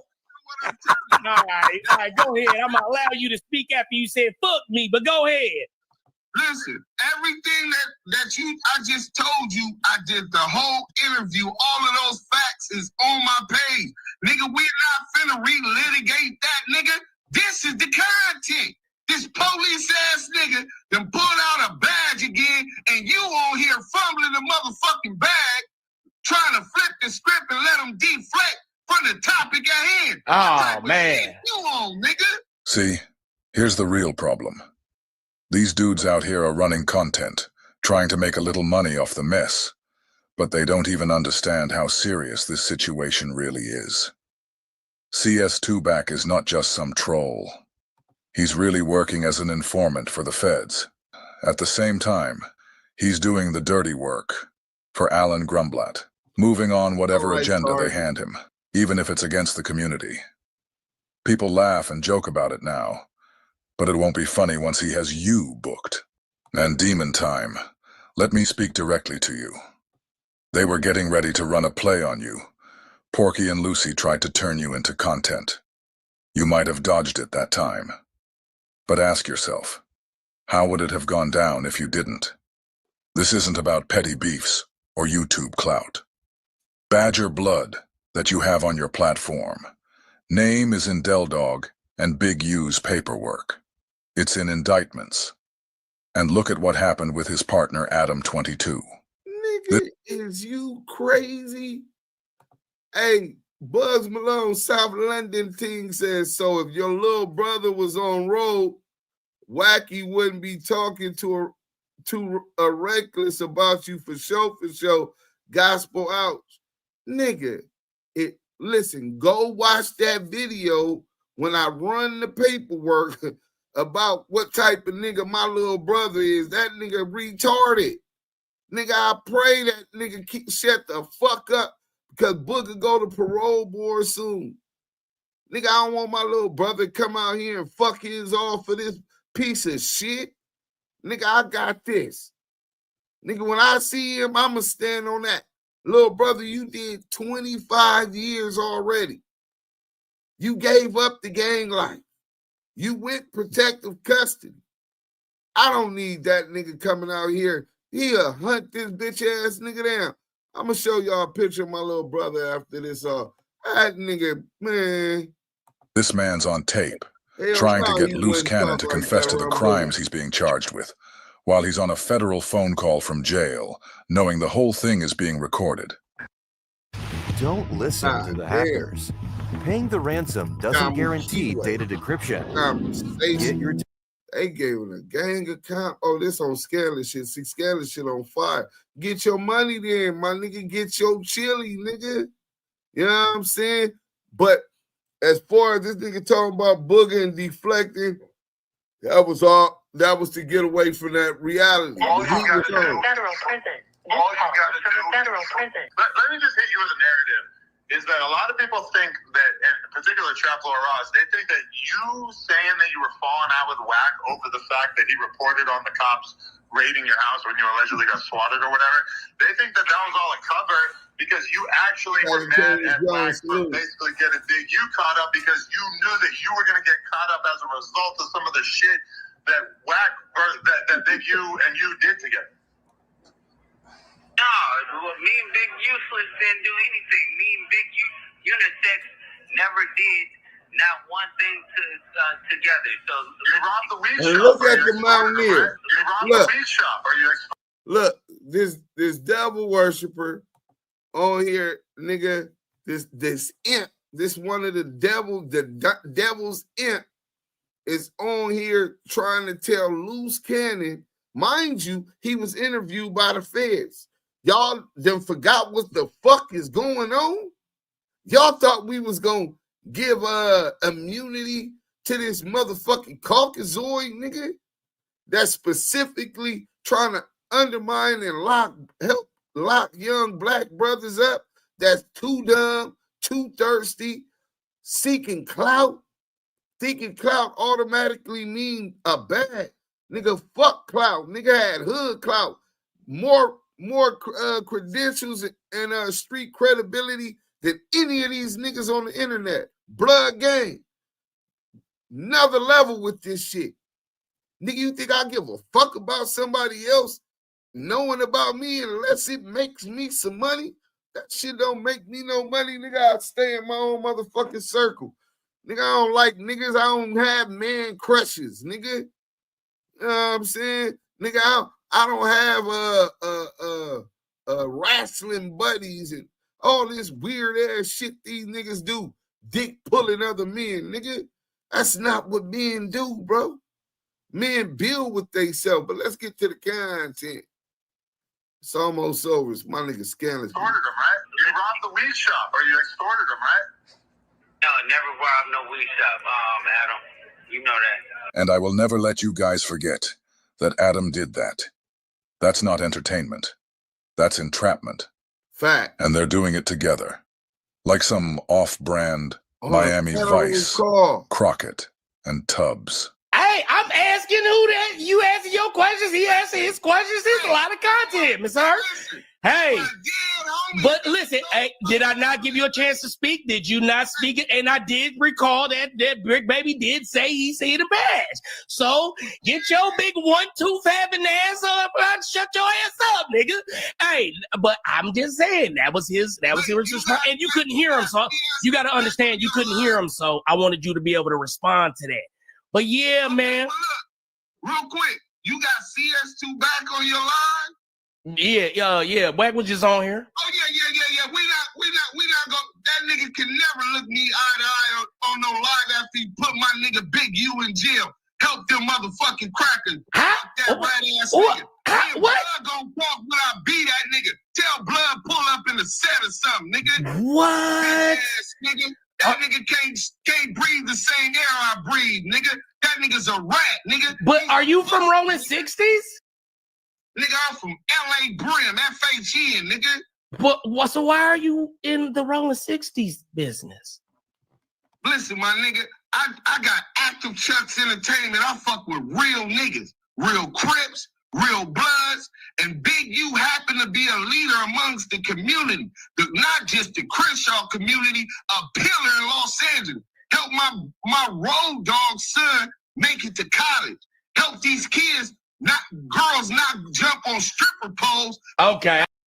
Skip the rental counter with Turo. Rent just about any car, just about anywhere.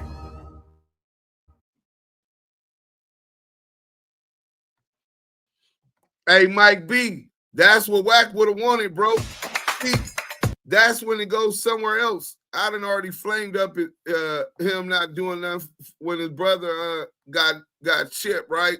Execution style. Zach, what the fuck? Hold on, what the hell is going on? Hold on, man. My shit is fucking up. All right. Now let me see if I can get back over here. All right. So yeah, bro.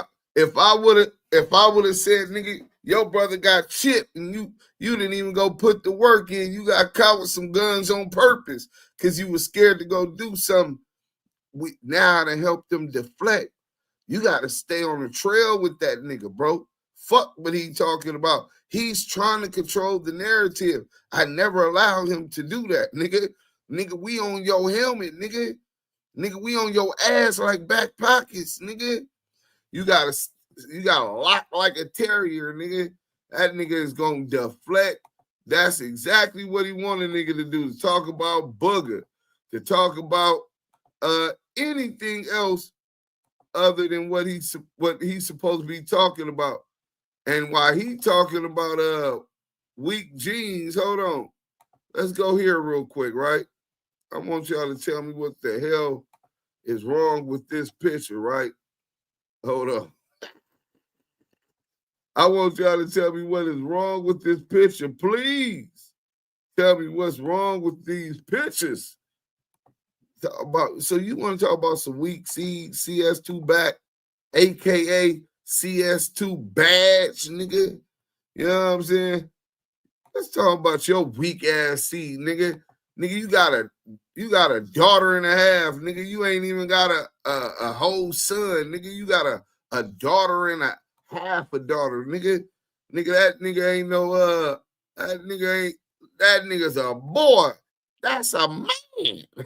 Listen, look at this shit. Oh, y'all don't see nothing wrong with this? Y'all don't think this is looking? Okay, it gets worse.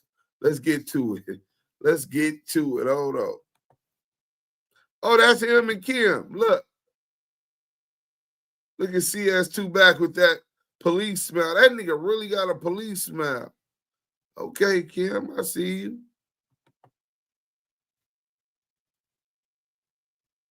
Okay, there go Kim. I don't know who that is. And then the merman. Uh-oh. Uh-oh. Oh, hell no, nigga. This nigga talking about weak jeans, nigga. You just thought we was going to allow you to get over on that because I was locked like a terrier on that badge that got exposed, you bitch-ass nigga. Nigga, this is your seeds, nigga. You can't act like you ain't disappointed, my nigga. You can't act like that nigga like more than the 3 fingers you like in your ass, nigga. This nigga is super zesty, nigga. What's going on? You know what I'm saying? We got to hear what the chat say, man. Let's get to the motherfucking content. You know what I'm saying? First, we flamed up the nigga 600. Hit the motherfucking like button.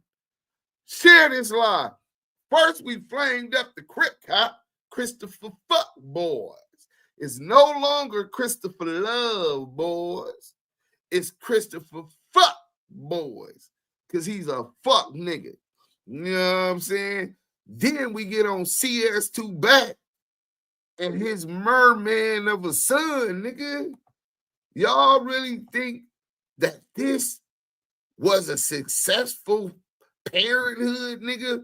This is a dysfunctional family with a whole lot of family secrets, nigga. Nigga, what you do to your son, nigga? Is that really Purata's son, nigga? Did he really knock Kim down? Didn't that nigga say that he stole Kim from one of his best friends? That he dirty macked his best friend to get Kim? Nigga, when you went on that violation, did Purata impregnate Kim, my nigga? Let us find out. You know what I'm saying? Let's see what they say. I keep telling them, y'all, me and Deuce damn near got the same story. Hey, G, we need to get into that too. A meal with a Zach burger with chili fry. Like I've got a nutcase little brother and you go all out for me. I don't want him though. Hey, Buzz Malone, listen, I'm a protector, bro. You know what I'm saying? I was a protector of my set. I'm a protector of my family. You know what I'm saying?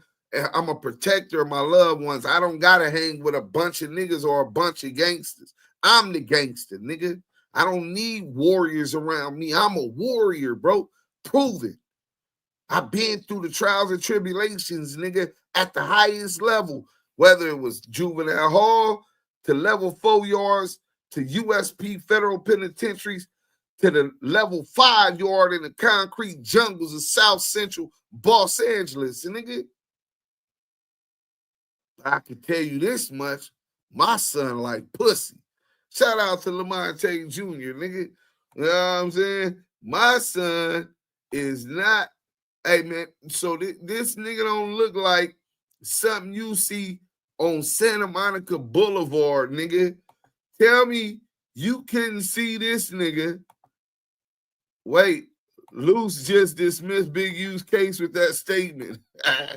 Damn, I'm that far behind. I ain't seen nothing yet on I got a baby brother doing a dove for a body. Folks retarded, G. Look up M.Doc image, search Randy Richardson. Hell of that type that would do a nigga broad daylight and the witness. Hey, listen, bro. That's what my brother in for.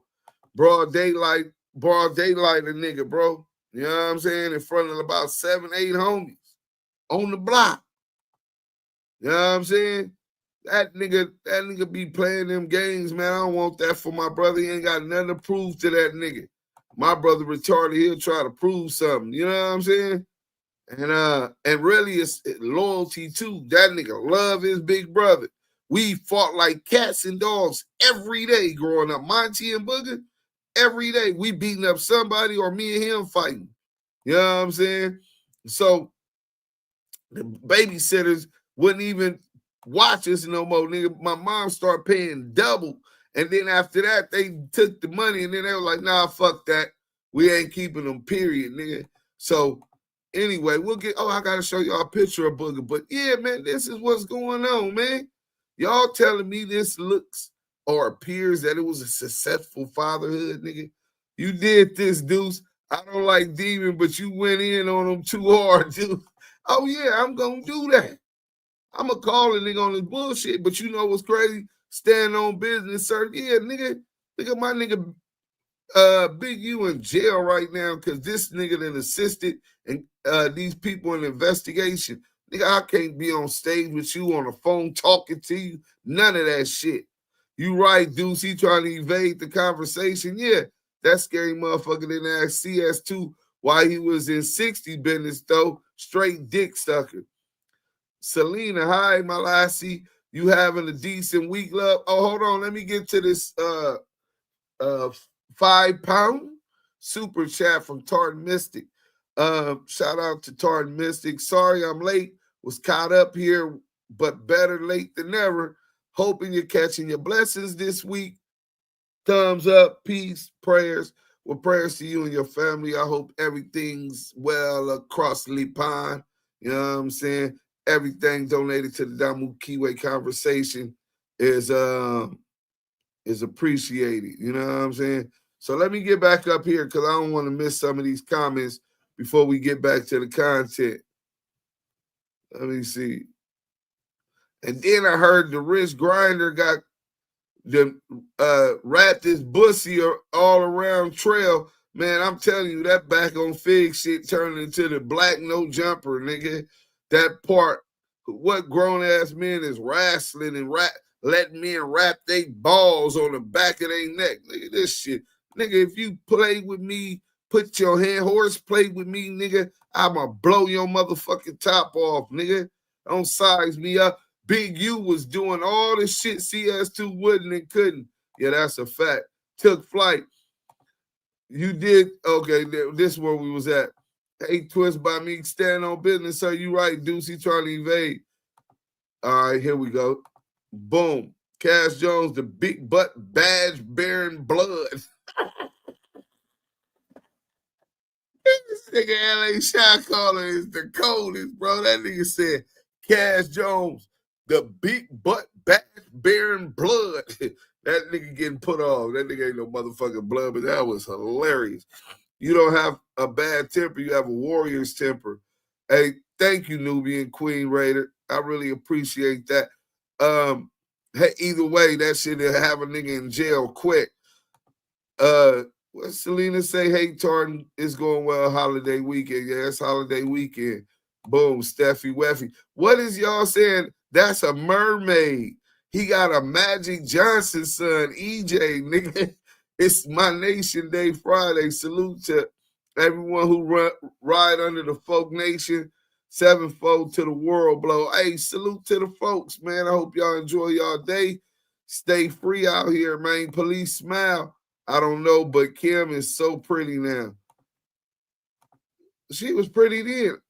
Under the seat, see me. She done had her surgery, but whatever floats her boat, makes her feel good about herself. He got at least she ain't got the little Kim surgery. He got I just snitched on them niggas. Them 10 niggas smile. Whack the fell father. 3-finger Whack Jr. Whack the fell. The merman is insane. He gives me the gay brother from the Empire vibe. Whack L. Whack so girl Blueface fucks with so father. Blueface said that baby look like Charles Barkley. He's a fairy. What? What? He's a fairy. He's a fairy like his daddy. Badgie, he's a fairy. What? Badgie, he's a fairy like his daddy. This nigga might be on bullshit, nigga. Yappers, that CS2 backs the zesty merman lemon peel. Oh, it's nasty. Nah, not the tongue out. That's his son. Hey, kids in the hood gonna be like, and that's your son? Nigga, ain't no gangster running no son, raising no son, doing this type of shit in the bathroom. Miss Lisa, I've been he be twerking and shit on his workout. You know what I'm saying? All right, Miss Lee, I've been praying for you because Whack raised a funny bunny ass nigga. Cash Pellet, Gun Jones, Merman got me crying. Yeah, Ghost. Hey, listen, man. He said it, not me. Whoa. Yeah, he did, dude. Like father, like son. I be standing like my daddy. Standing like my daddy. I be thumbing like my daddy. That nigga be thumbing like his daddy. Thumbing like his daddy. The young thumber. Thumbing like my daddy. Thumbing like my daddy. Thumbing like my daddy. 3-finger back, nigga. 4-finger back, nigga, with the thumb. Oh, he doing it like this. That's why that nigga always on 6-0 dick, nigga, and 6-0 business. That nigga be with his thumb, 3-finger back, thumbing like my daddy, thumbing like my daddy. That's Ariel with all these snitches around, and I'm worried for Big U. Purata was 3-fingering Whack. Yeah, he paroled to his house. I don't know, Deuce, that little sweet and sour motherfucker look just like Whack. Steffi, do a side-by-side with the merman and Purata. All right, damn.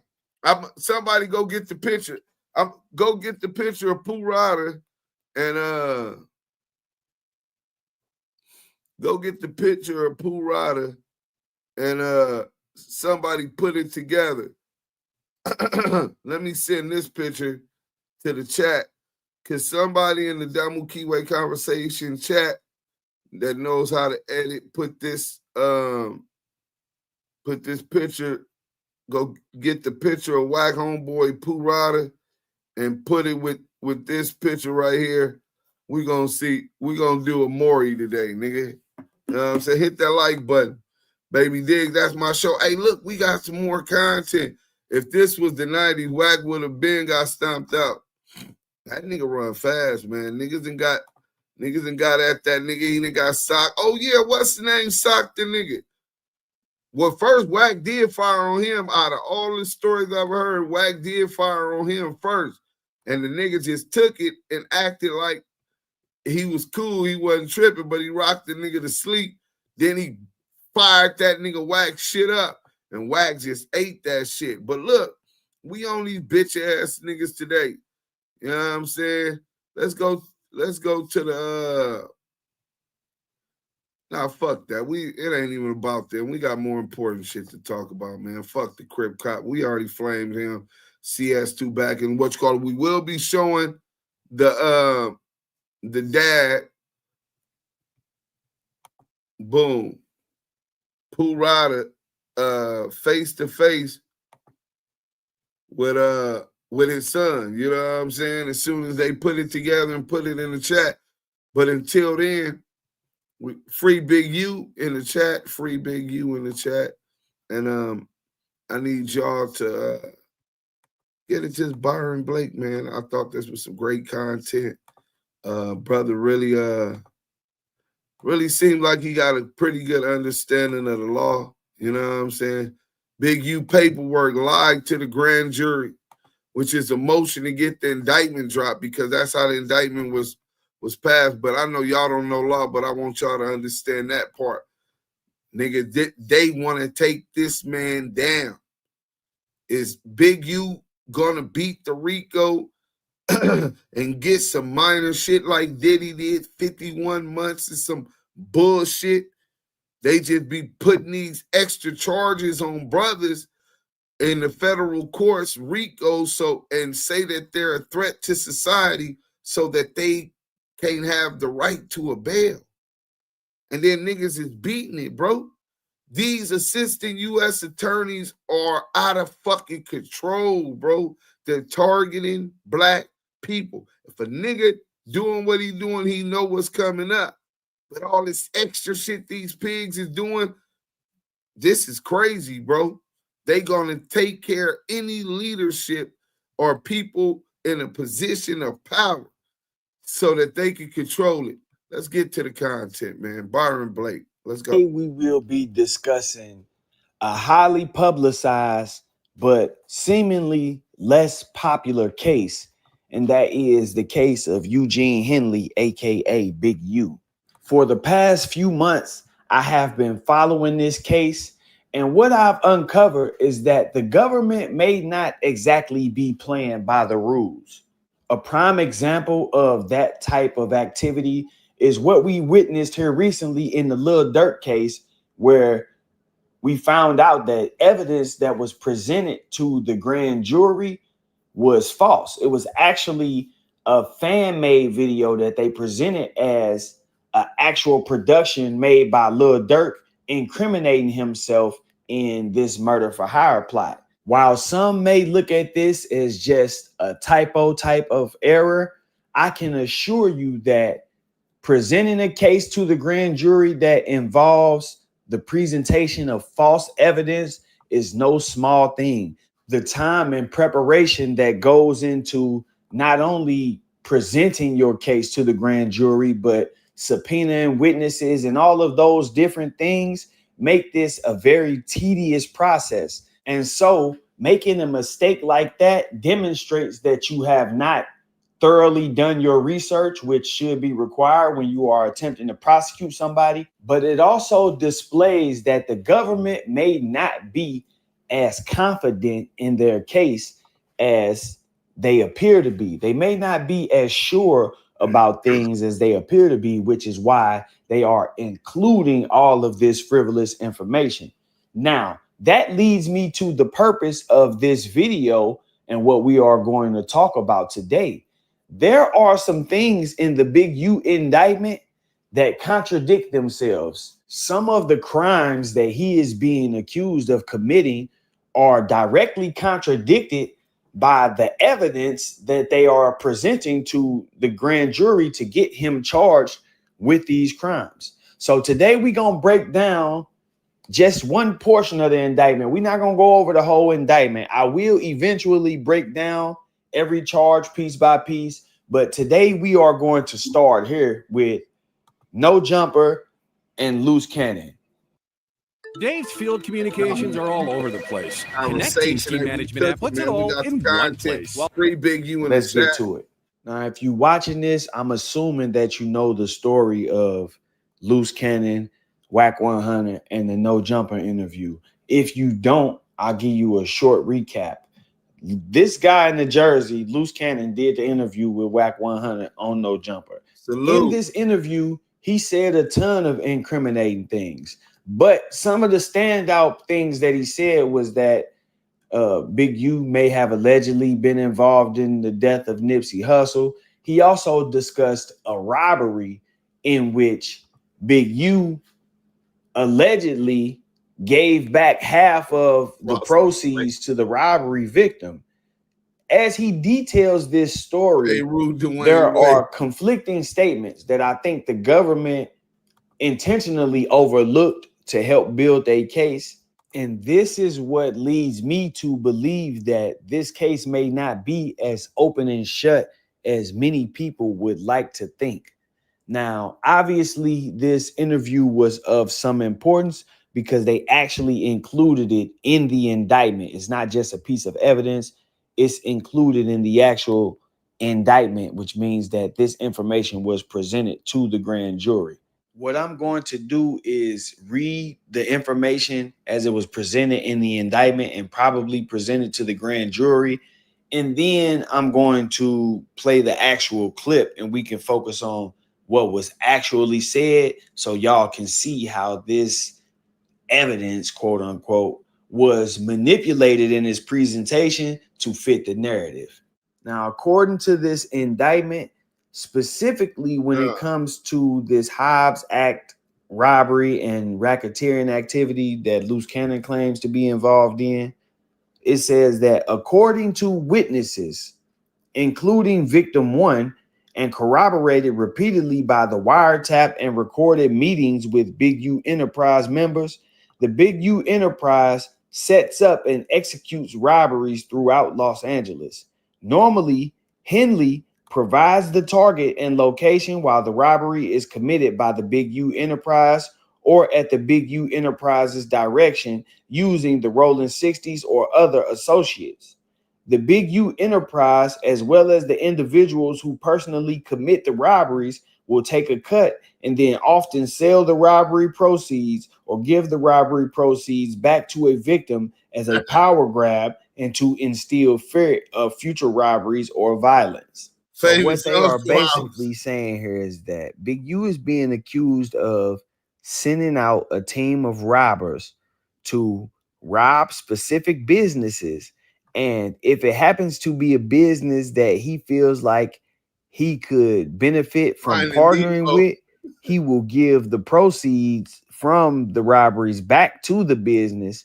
And then the business would submit to his will to prevent future robberies or violence against them. As an example of this type of activity, they then go on to reference the same robbery that Loose Cannon mentions in his No Jumper interview. According to the documents, one such robbery occurred on July 5th, 2021 at an unlicensed marijuana dispensary in Los Angeles where victim 1 worked. Leading up to the robbery, the Big U Enterprise had been extorting victim 1 for years, and victim 1 had been paying the Big U Enterprise up to $25,000 per month when victim 1 was at the top of his earning capacity. Shortly before the robbery, however, victim 1 had ceased paying extortion to the Big U Enterprise as victim 1 did not believe it was necessary or that he was receiving any benefit from the payments. If we take our focus back to the previous page, we will see that victim 1 is the star witness in this section of the indictment. He is the source of this information related to this Hobbs Act robbery activity that Big U allegedly had going on. Now, in this section, it says, according to witnesses, including victim 1, normally Henley provides the target and location while the robbery is committed by the Big U Enterprise or at the Big U Enterprise's direction. So he's saying that Big U specifically handpicks and targets these businesses. Obviously, these businesses are generating income, which is why they would be a target for a robber in the first place. But there may be other criteria that goes into selecting these businesses. It doesn't really get into specifics in that point. But this is what I want you to hear. These acts are allegedly committed to instill a fear of violence so that the victims will submit to the extortion. However, they would say later in these same documents that victim 1 had been allegedly being extorted by Big U for several years prior to this robbery, which kind of contradicts the theory that Big U needed to have this robbery executed in order to instill fear. It also goes on to say and that's one of the requirements that the federal assistant United States attorneys, prosecutors would have to prove that he did this by fear and intimidation. This evidence proves that they lied to the grand jury, that they knew he wasn't doing this out of fear and intimidation. He was doing this as a hanger-on, pay to play like 600. Like all these niggas that loose coochie, they come with a bag. They want to hang around. Niggas want to come hang around, do Sims, because I help bring out the Hit Your Bremen shit, because I manage Yael, because I got the Damu Kiwe conversation. This nigga managed Nipsey Hussle. He got plugs with everybody in the city. You think niggas don't want to come hang around and be associated with that?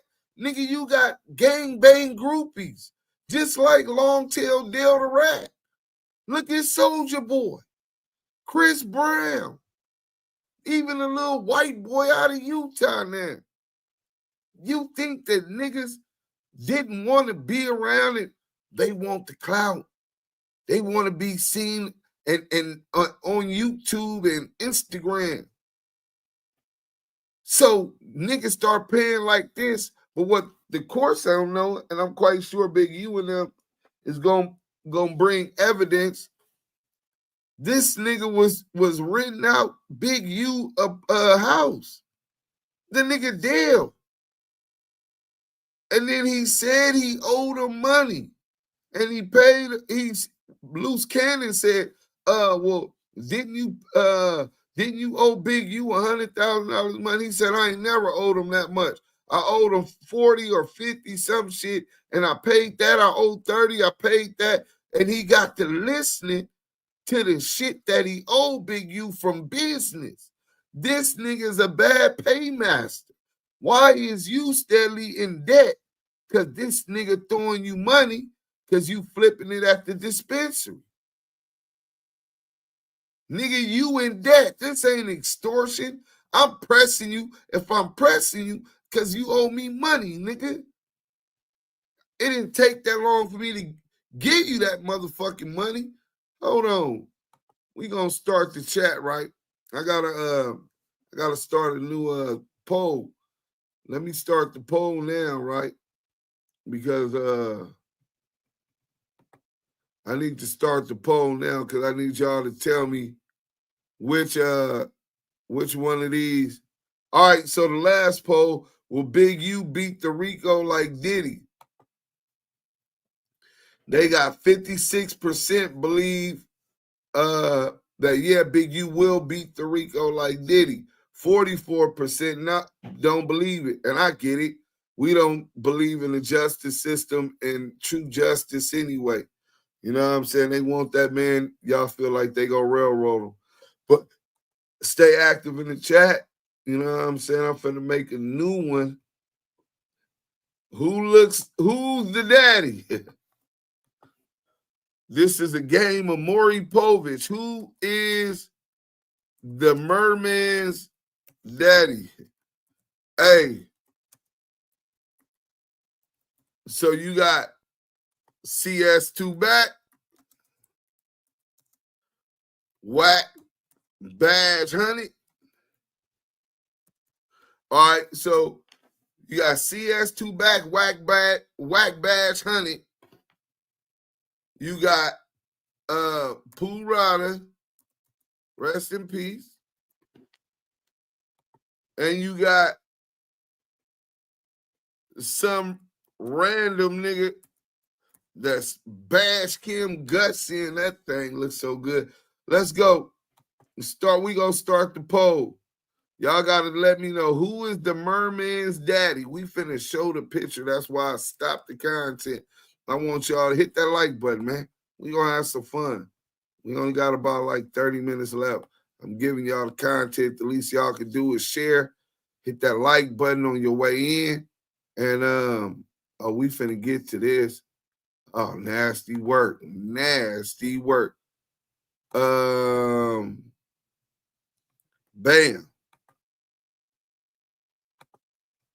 Uh-oh. Uh-oh. Y'all got to tell me who the daddy. Uh-oh. Uh-oh. Here it go. What y'all think? What y'all think? I didn't know Byron Blake was a battle rapper. I'm gonna check out some of his battles. We finna go all the way down. I can't wait to see what they say. Free Kung Fu, hey Sherm. Free Big U. Red Dog TV, salute. Sherm, everybody up in here today, man. Hit that like button. We got the content. Is this Merman a production of Pooh Rada and the beautiful Kim? Hey, Selena, I've been doing good, laugh out loud, but it's fuck Booger. Hashtag the union.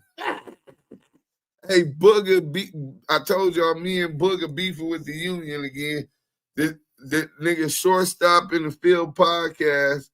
Shortstop in the Field podcast was disrespecting my brother for no reason. That's unprofessional, and that's not how we do business at the Damu Kiwe conversations and amongst the Levi's, you know what I'm saying? Tribe of Levi's. But he's saying fuck Booger. It's okay, Shortstop in the Field. You know what I'm saying? But Booger took back off today. Booger didn't know what was up till I put him up on it. They gonna be smutting Booger. They lying. Him and Scanlon. Big U needs to get David Sperling Esquire. These crackers on a mission. Yeah. Y'all niggas best believe it. You know what I'm saying? All you so-called gang members in LA, when you get caught hanging with the Crip cop and they lock your ass up and your homies is you really putting your homies in a position where they might be Rico next. When you hanging with CS2 back, your hood might be Rico next, nigga. You must not love your homies, nigga. Who is the daddy? There you go, Selena. That's what I'm talking about, the union. Miss Lisa Diddy was involved in Nipsey death, huh? Oh, yeah, that's what y'all saying now, West. What it do, King? I guess Big U in jail already, so now they don't want to lie on him on the Nipsey murder no more. Tap in with Active Chucks on Patreon. Oh, yeah, I'll find it. Damn, I just seen it. Thank you, Tart Mystic. Salute. This said Wack had them call up to the jail and tell on Diamond. Yeah. Anyone know why the show called No Jumper? Because they gonna knock a nigga dick in the dirt. Nigga ain't gonna be able to. Shout out Active Chuck. This is a good channel. Hey, Daddy Mycology, it's good looking. Hey, here's the picture. The votes are coming in. Everybody get active in the chat. So it is, who is the Merman's daddy? We already got almost 42 votes. CS2 back. WACK BadgeGate is 64% the father. Pooh Rada got 25%. And 9% is saying Kim just let a nigga slide up in her and blow her spokes out, nigga. You know what I'm saying? Blow them spokes out. Let's get back to the content. Let me see. CS2 is like the final boss snitch that keeps all the other snitches in line and make this world a better place for snitching. Oh, he's the king rat. Wack knew he was finna get fucked up at the Ye show, so he was yelling Big U real name. That tell it all. Oh, man. Daddy, because white men can't jump. Y'all ain't shit. Let's get back to the content, man. You know what I'm saying? I told y'all we only got about 20-something minutes left. Maybe 30. Let's go.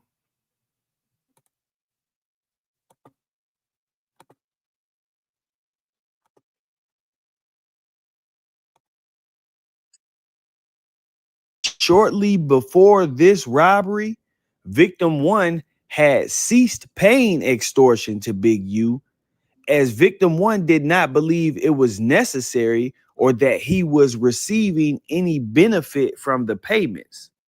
Here's what a whole home water filtration system should cost in 2024. Tap below to check pricing. This directly contradicts the theory that victim 1 had been a victim of extortion for several years, as according to victim 1, he did not believe it was necessary to make the payments, meaning that no fear existed in his heart that made him feel like, hey, I need to make these payments in order to prevent this from happening.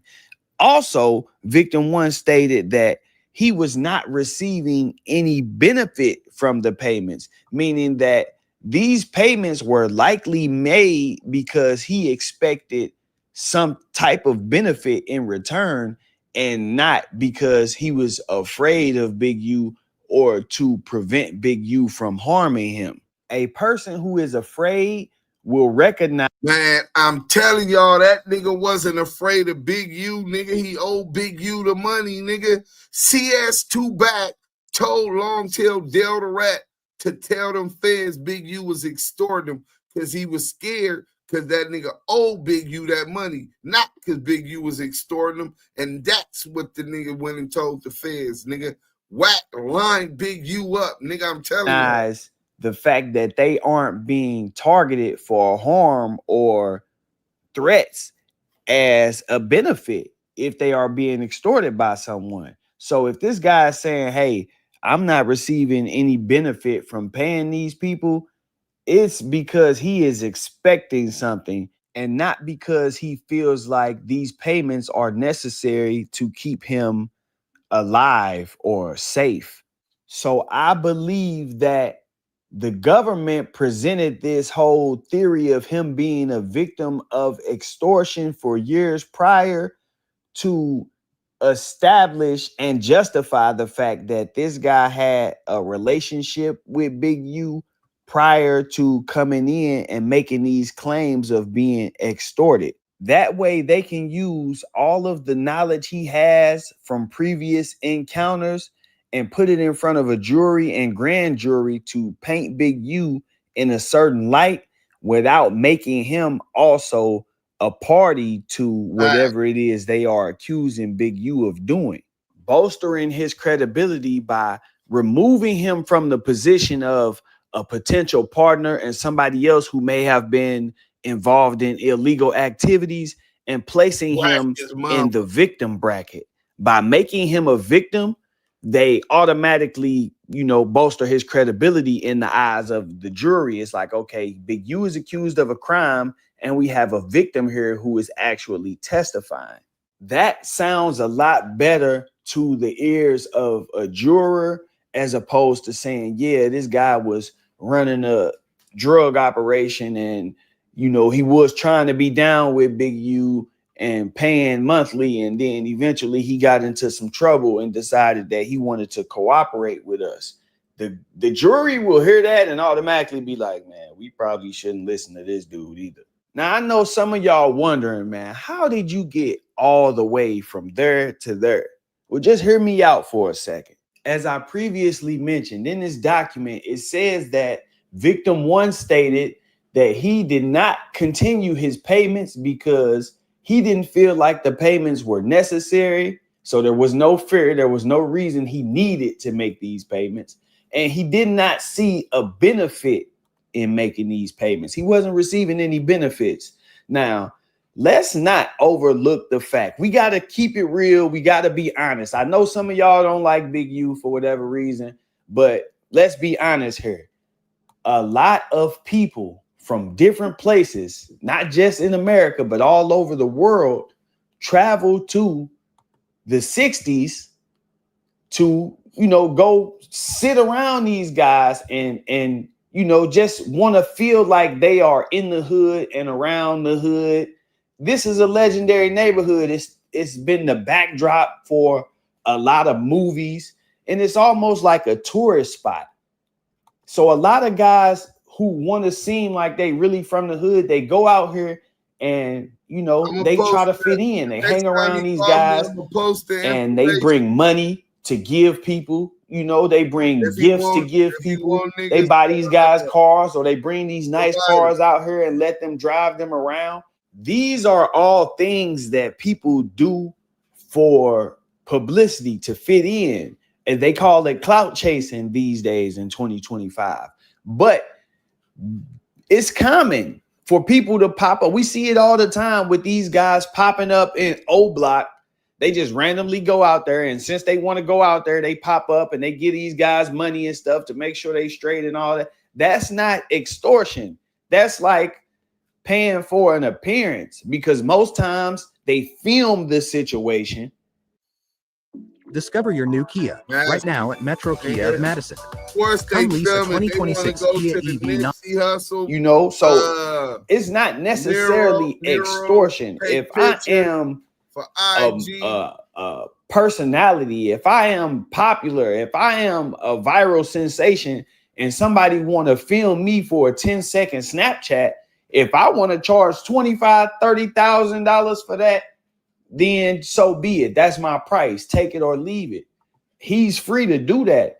And according to these documents, this dude said that he was paying up to $25,000 sometimes. So I'm pretty sure that this is one of those situations where this dude was a hanger-on. He was coming around and, you know, wanting to be associated with certain people. And, you know, they were charging him for using their likeness, which is perfectly legal. Now, in a recorded phone call with WACK100, this victim one expressed to WACK100 that he had no problems with WACK, and that his only issue with Big U was that, you know, he wasn't being shown any favor with regard to their business dealings. He never expresses that he was afraid of Big U. He says that he didn't like the way that Big U was doing business with him. And so this is the result. It sounds like he was upset with the way some business deals went down. So when he found himself in trouble and in need of somebody to sacrifice to the federal government in order to get some leniency, he chose Big U. Before I go any further, I want to play an excerpt from that clip so y'all can hear exactly what I'm talking about. Listen to this discussion that he is having with WACK. October 15, and these niggas was having this conversation. Dale said he had to turn himself in December. He said, what? Big U's hot. He working. I'm not going to lie. He admitted it. I worked it. I told him Big U been extorting that nigga. Wack, when I did business with you, it was real business. Even when I owed your people, shut down to me, and it was fair business. Now, I want to stop you right there, because as you just heard WACK say, this guy expressed to WACK that he likes doing business with WACK because even in times where he owes people, WACK allows him to smooth things over his way. Now, what that tells me is that this guy, as a promoter, we know he's a promoter, party promoter, show promoter of some sort based on the paperwork. But even as a promoter, he has found himself in situations where he hasn't been able to recoup all of the funds or generate enough money to pay off whatever debt he may have found himself in. The reason that is important is because it goes back to the point that victim one was making about receiving certain benefits from making these payments. He expects to be looked at like a friend to these guys. He expects that if he's around these guys and he's kicking it with them and he's, you know, paying them and doing things for them, that they will get him artists at a discounted price. Or if he finds himself short of the money, then he may be able to slide because he is friends with so-and-so. This is a very common practice in the music industry and in the promoter game. Guys do this a lot. They will make $30,000 and feel like they are deserving of $5,000. So they'll say they only made $25,000 in hopes that whatever previous business dealings they have had, or, you know, whatever friendship relationship they have with a certain person will allow them room to do so. That's a very, very common practice in the music industry. But let's keep listening, though, because there's something else that I want you to hear. We made a deal, we negotiated. You should you left me with the people. Whenever I sent you money to deliver orders, you always deliver. But these niggas want to come over here playing with me. In today's world full of gadgets and gizmos, you need powerful home Wi-Fi to keep up with all. Now, right there, that statement, Wack, you always do good business, but they want to come over here playing with me. That right there, that statement right there, directly, I'm not even going to say implies. It says it right there that the motive for incriminating Big U in this case and implicating Big U in this extortion is the fact that a business deal did not go his way. He's saying it. Wack is saying that this guy told him this. And I know people say, well, Wack be lying. Wack say a lot of stuff. Just like the government's paperwork says that the victim statement was corroborated by wiretaps. Wack is corroborating his claims that dude told him this basically with a wiretap, with this phone call.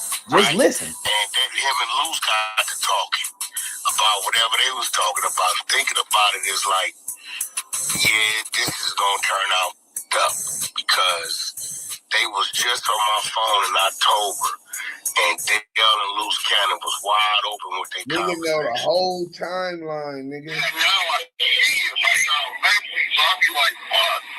So, yeah. That's how you know he's been debriefing and keeping up with those dates. I came in with my squad, cuz, and then remember we took everything. When we took you know what I'm saying?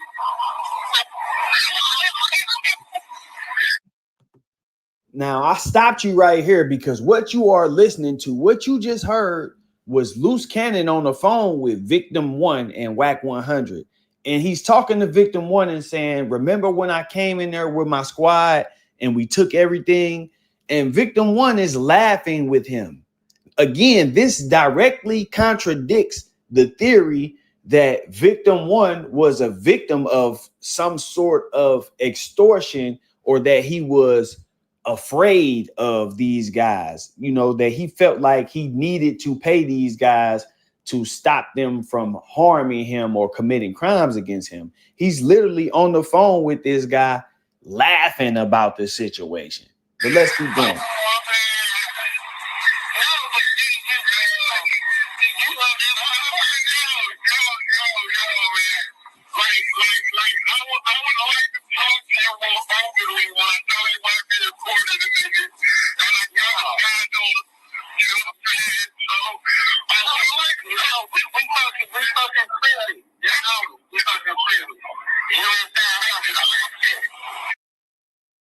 I know this is hard on the ears, but what you just heard was Victim 1 saying that he really don't want to talk about this because he don't want to be getting recorded. He know that they might be recording him. Loose Cannon assures him that he's not being recorded, and he probably wasn't recording, but somebody was obviously recording.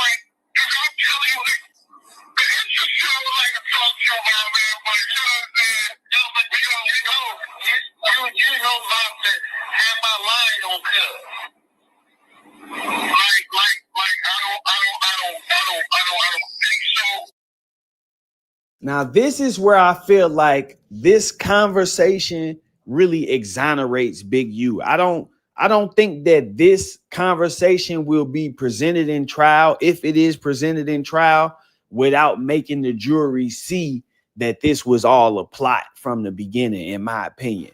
I'm going to put this document up on the screen too as I'm explaining this. So watch your screen as I'm explaining this. The reason I say that is because in this audio, Victim 1 is letting Loose Cannon know that he has watched some of his interviews and he has saw Loose Cannon detail how this robbery occurred. And like, man, it was accurate. You know, I saw the videos and you was talking about it. I'm like, man, dude, you know, it was accurate. But Loose Cannon says, but am I lying on cuz? And he says that because this guy goes on to say, yeah, and I saw some of the stuff you were saying about dude too. You know, basically, you know, I see what you're saying about dude and how he move and you seeing it now. And Loose Cannon says, but am I lying on cuz? And he said, I don't think so. Now, the reason why that's so pivotal is because this victim one claims that during the robbery, he was put on the phone with Big U. He claims that while these guys were in the store robbing him, they called Big U and put Big U on the phone, and Big U told him to come by the house or something along those lines. Now, if that were the case, then it would be obvious that Loose Cannon isn't lying on Big U. When he says, am I lying on cuz, I'm believing that he is referring to doing all of this at Big U's direction. Because in the interview, he was saying, yeah, he would have us doing things and I didn't know what was going. Hold on, let me play the clip for y'all. So basically it's like, cuz he'll be like, he'll manipulate things. Like we'll go and do something, and the same niggas we do it to show up to the house like 10 minutes later when we trying to, you know, counting everything, right? And we be like, how the fuck they get that? Oh, well, we're gonna just give them like $40,000 back and stuff like that. Wondering when the capital gains tax applies? Let's look at it together in this edition of Tax Tips by TurboTax. The capital gains tax only applies when you sell a capital. Now, the FBI would confirm that the robbery mentioned in this paperwork is the same robbery that Loose Cannon detailed during his No Jumper interview by actually quoting the No Jumper interview in the indictment. By doing so, not only are they identifying this as a critical piece of evidence, but they are also identifying this as a credible piece of evidence, meaning that they believe this is how things went. The way that Loose Cannon is describing them in this interview is the way that they believe these events went during this robbery. In actuality, these two stories are conflicting, but the government left out certain parts that would help to identify that. A prime example, victim one claims that while the robbery was happening, he was placed on the phone with Big U, who invited him to his residence. Y'all just heard Loose Cannon say that they would go out and commit a robbery, and then while they were sitting there trying to count up, the person who they just robbed would show up, and it would confuse them. They'd be sitting there looking like, how the, you know, it would confuse them. And then Big U would say, oh, well, we just gonna give them 40,000 back. These numbers and the way this situation is described has the police so convinced that they included this in the indictment as an admission to the victim one robbery.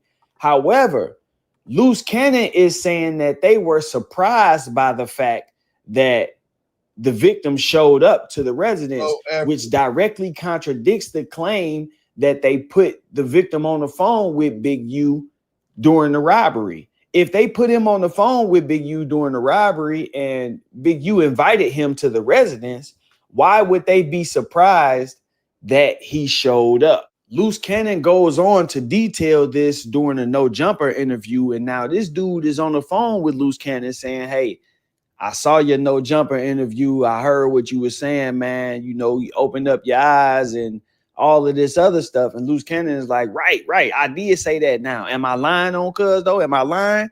And dude is saying, I don't think so. Whereas if you had actually been placed on the phone with Big U, then you would know that Loose Cannon is not lying. You saying I don't think so is implied. They trying to WACK put this nigga after he get dealt. Who, this is cold shit.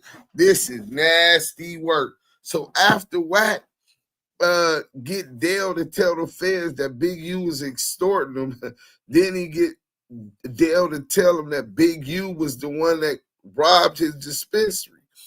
Then WACK obviously felt he didn't have enough, puts Loose Cannon, who is allegedly the one who robbed Dale. Dale and Loose Cannon were friends. Dale and Loose Cannon, he had put a gun out on Dale before Loose Cannon did, allegedly by Gigi. Loose Cannon wife said that. So the nigga Wack want to make sure he could bury Big U because he's so scared. He really think Big U gonna knock his head off. Nigga, the nigga had put them niggas on the phone and tried to get Dale to corroborate one of the allegations in the RICO indictment up under the Hobbs Act, right? They wanted Dale to lie and corroborate Loose Cannon's lie, saying that Big U sent Loose Cannon. This is why Loose is snitching on Big U publicly. When he went on No Jeopardy, he snitched publicly. He knew what the fuck he was doing. Wack knew what the fuck he was doing. And they was trying to get Dale to corroborate that, the alleged victim. And he didn't bite. If Dale talked to Big U that day and Big U told him to come to the house, when Loose Cannon said, I ain't lying about that, am I? And the nigga said, I don't think so. What you mean you don't think? Nigga, you know if Big U called you to do that. It's nasty work, bro.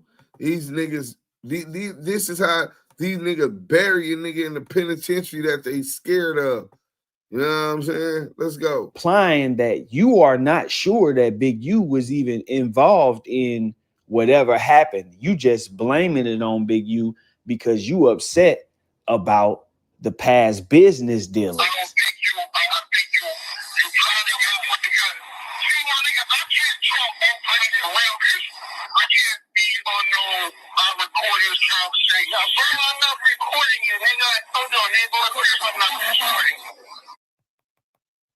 Hold on, before you pay for yet another app to manage your team, let me introduce you to Connect Team, the one platform that replaces all of the. Once again, what you just heard was victim one telling Loose Cannon that he cannot talk freely because he cannot risk being caught on a recording. But what I want you to understand about that is you are listening to an alleged victim of a federal crime. This guy is being labeled a victim in a federal crime. They have even redacted his name from the paperwork, talking to the perpetrator, the person who he says perpetrated it, who has gone on platforms admitting to doing this and telling him, hey, yeah, I got to watch what I say because I can't run the risk of being recorded, which demonstrates that he has something to hide. There is no fear of violence or extortion or any of that in this conversation. The fear is of being caught saying something different from what was originally told to the federal government. Exactly. He's saying, hey, I can't really talk freely with you on these phones because I can't risk getting caught up in the lie that I told the Fed. Homies, nigga, I talked to Big U. When I talked to Big U, he said, yeah, I hear y'all punch holes all through the lies of the government's case, right? I've been hearing that's what you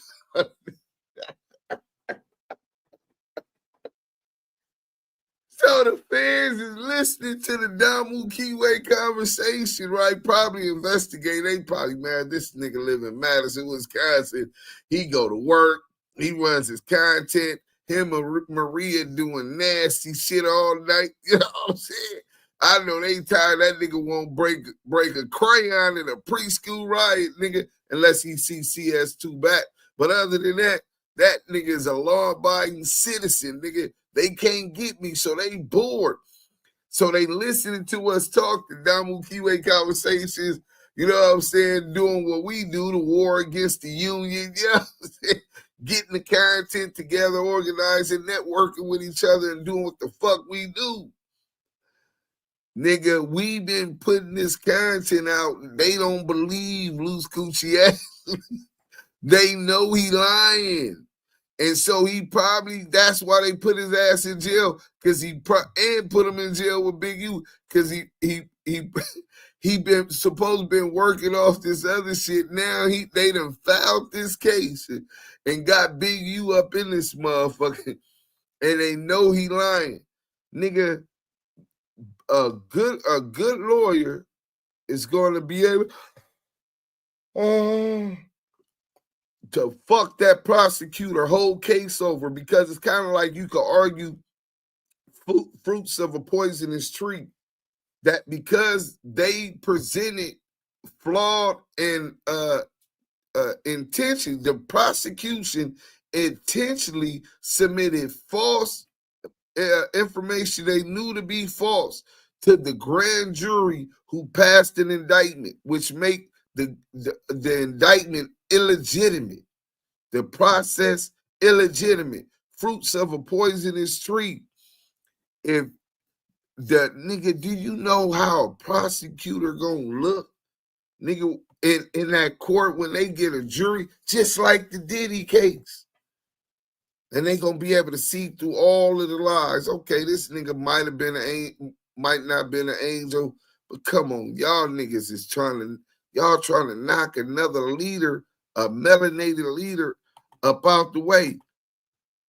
Let's get back to the content, man. We got damn, it's 12 minutes. Let's go.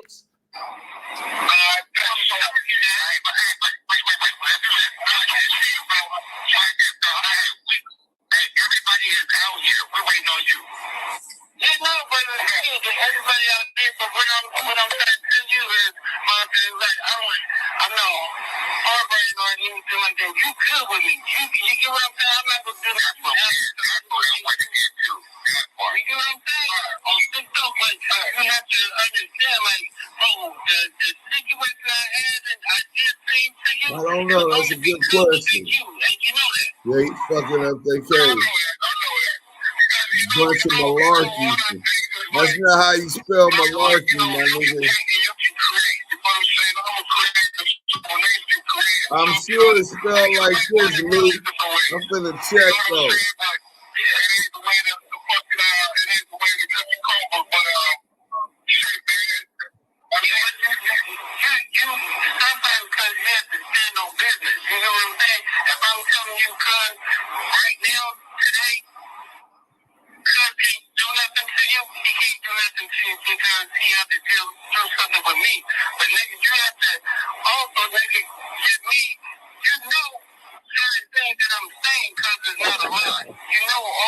Mystic on him. I love Blue Ridge, man.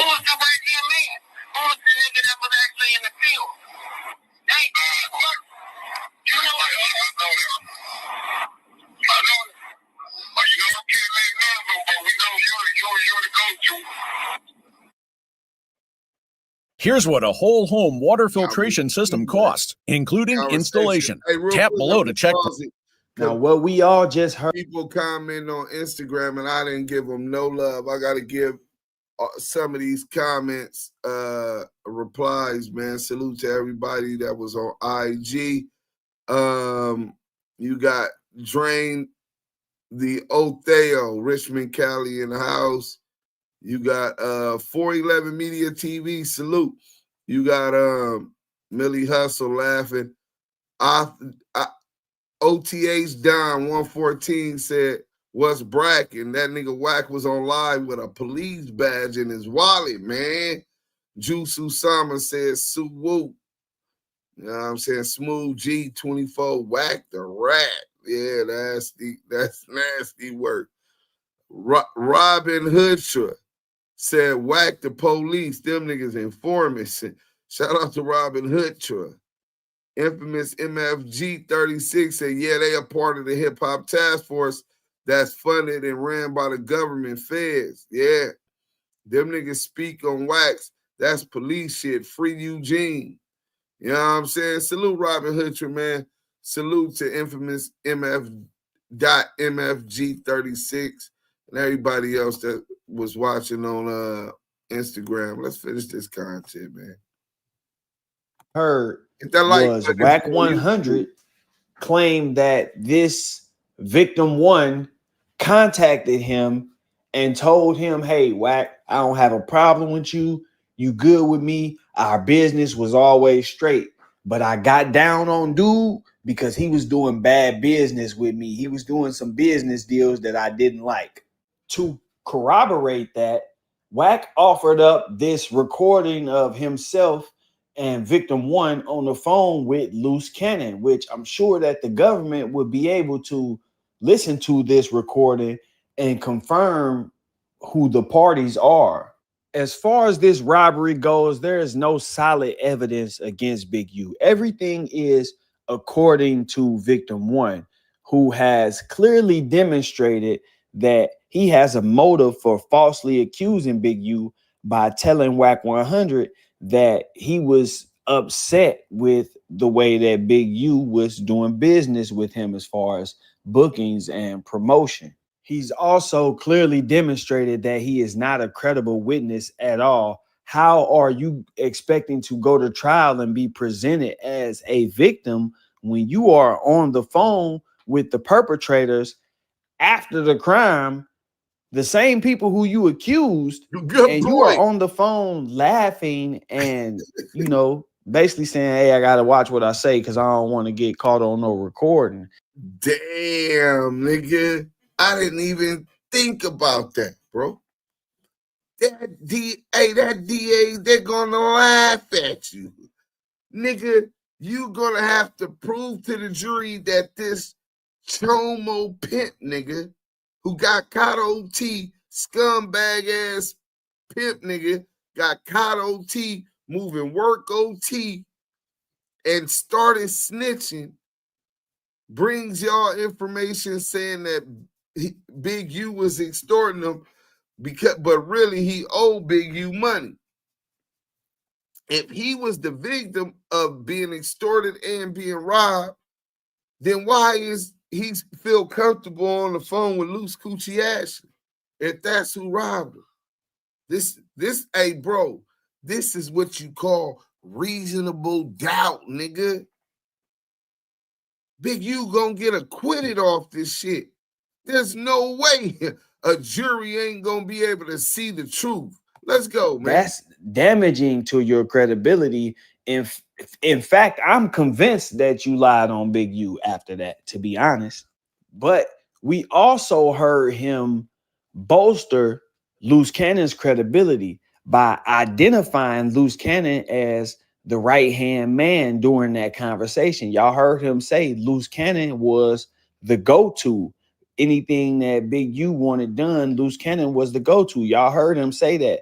So he has bolstered Loose Cannon's credibility, but that's damaging to the government's case because Loose Cannon is saying that Big U didn't tell him that the guy was finna show up. He didn't know dude was showing up, which right. So that means Big U and Loose Cannon wasn't eye to eye on that robbery. That means Loose Cannon did the robbery himself. Nubian Queen Raider said, I have a serious question because Big U case seems to be much bigger than what I comprehend. Wack said Big U went to his building and tried to take some contracts. Whose were they? So, see, you got to get that Alan Grumblatt. Well, it's a short thing. Let me play this and I'm going to play it. Bottom line is the contracts with Suge Knights with Koch Records, which turned to E1, right? For him, allowing them to do admin on the Tupac music catalog, they were able to utilize the equitable value in the music catalog of Tupac to get loans and advances on money and then reinvest that money. So say it's worth $200 million, right? They were able to use that as collateral to get access to money and pay Fat Joe to come sign the Koch Records, pay the diplomats, come sign the Koch Records. They made money off of their money. That's what they did. But say said they would give Suge 5% of all profits off all urban music on Koch Records because he helped build their company. by utilizing the music catalog. That's why CS2 Back is Alan Grunblatt's bitch. Remember when the nigga Stutterbox said, and now you a homosexual, nigga, after 30 years? Nigga, you was a homosexual? I think he's talking about WACK and Alan Grunblatt. But we're gonna get to that. Let's finish this and I'll play the contradicts dude's claim that he was put on the phone. The reason why that is such a big deal is because that is what ties Big U to the crime. Without Big U being put on the phone during the robbery and inviting dude to the house, Big U is not this mob boss extortion racketeering figure that they try to paint him out to be. What happens is then now Big U is just a guy who saw some of his little homies with a bag, asked them where they got it from. They told him, and he called dude over and told dude, hey, man, go on, get some of your money back, man. Monday CRM has the best AI features in the game. Especially in sales. Hands down. So for me, email composition. Next time, call me ahead of time. I can probably stop that from happening to you. That's not a crime.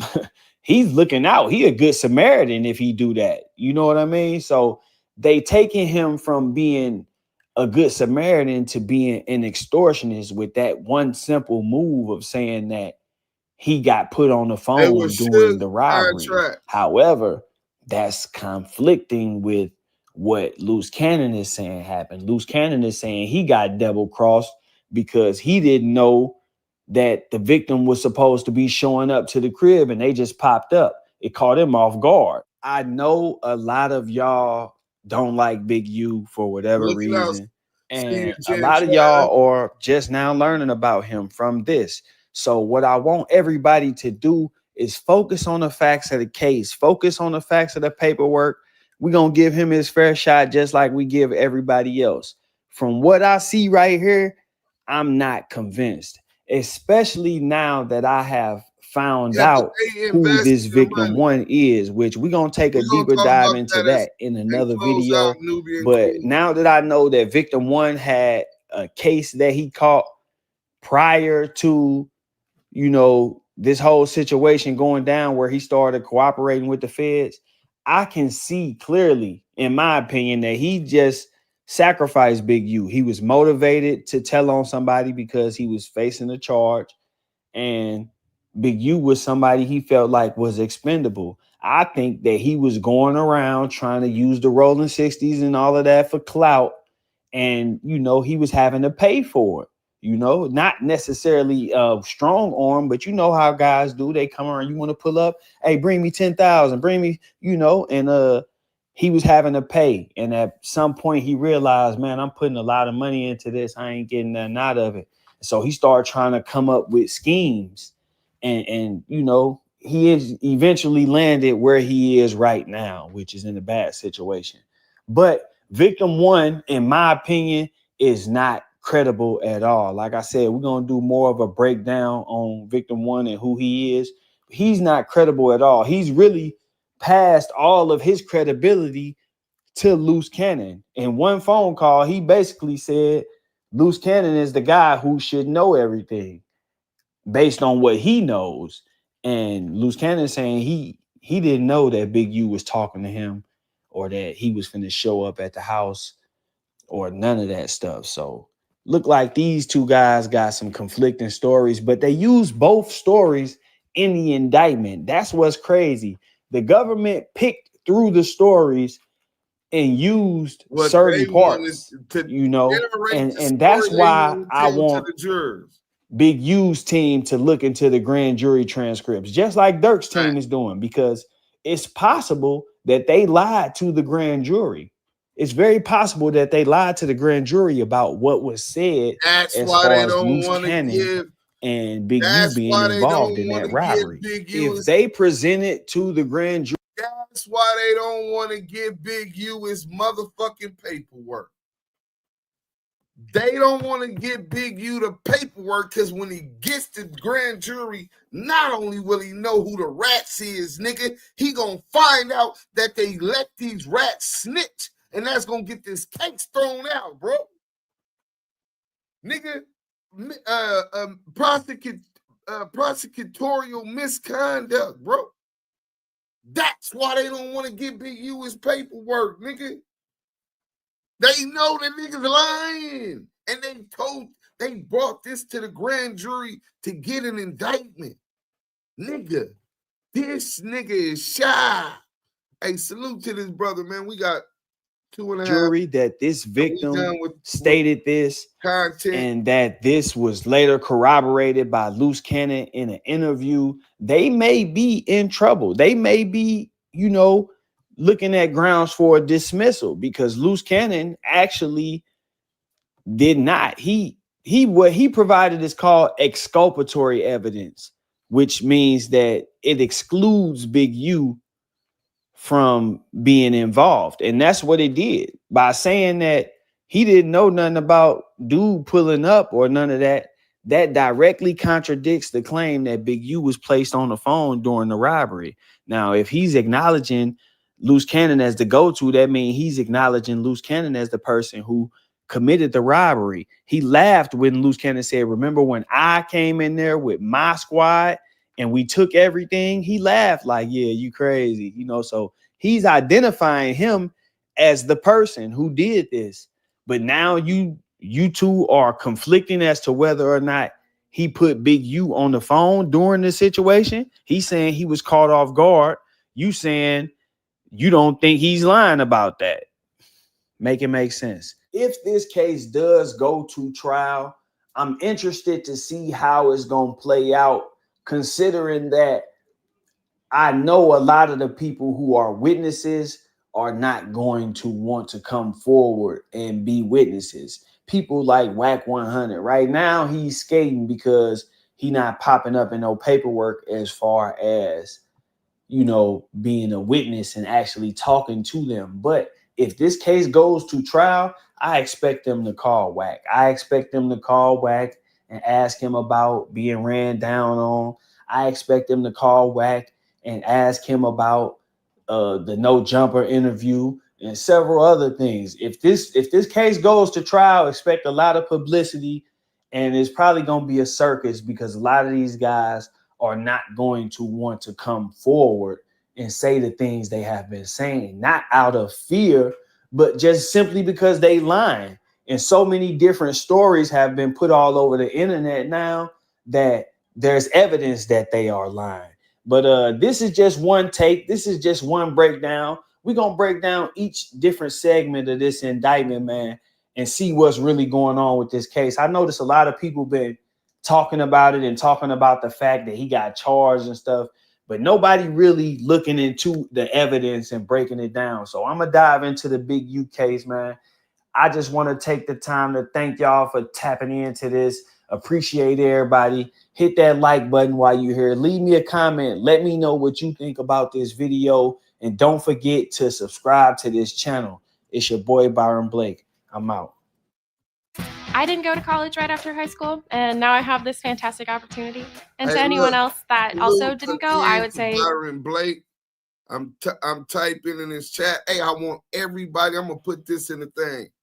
I don't know Byron Blake, but he can find me. Let's collab on this when Big U send me his paperwork.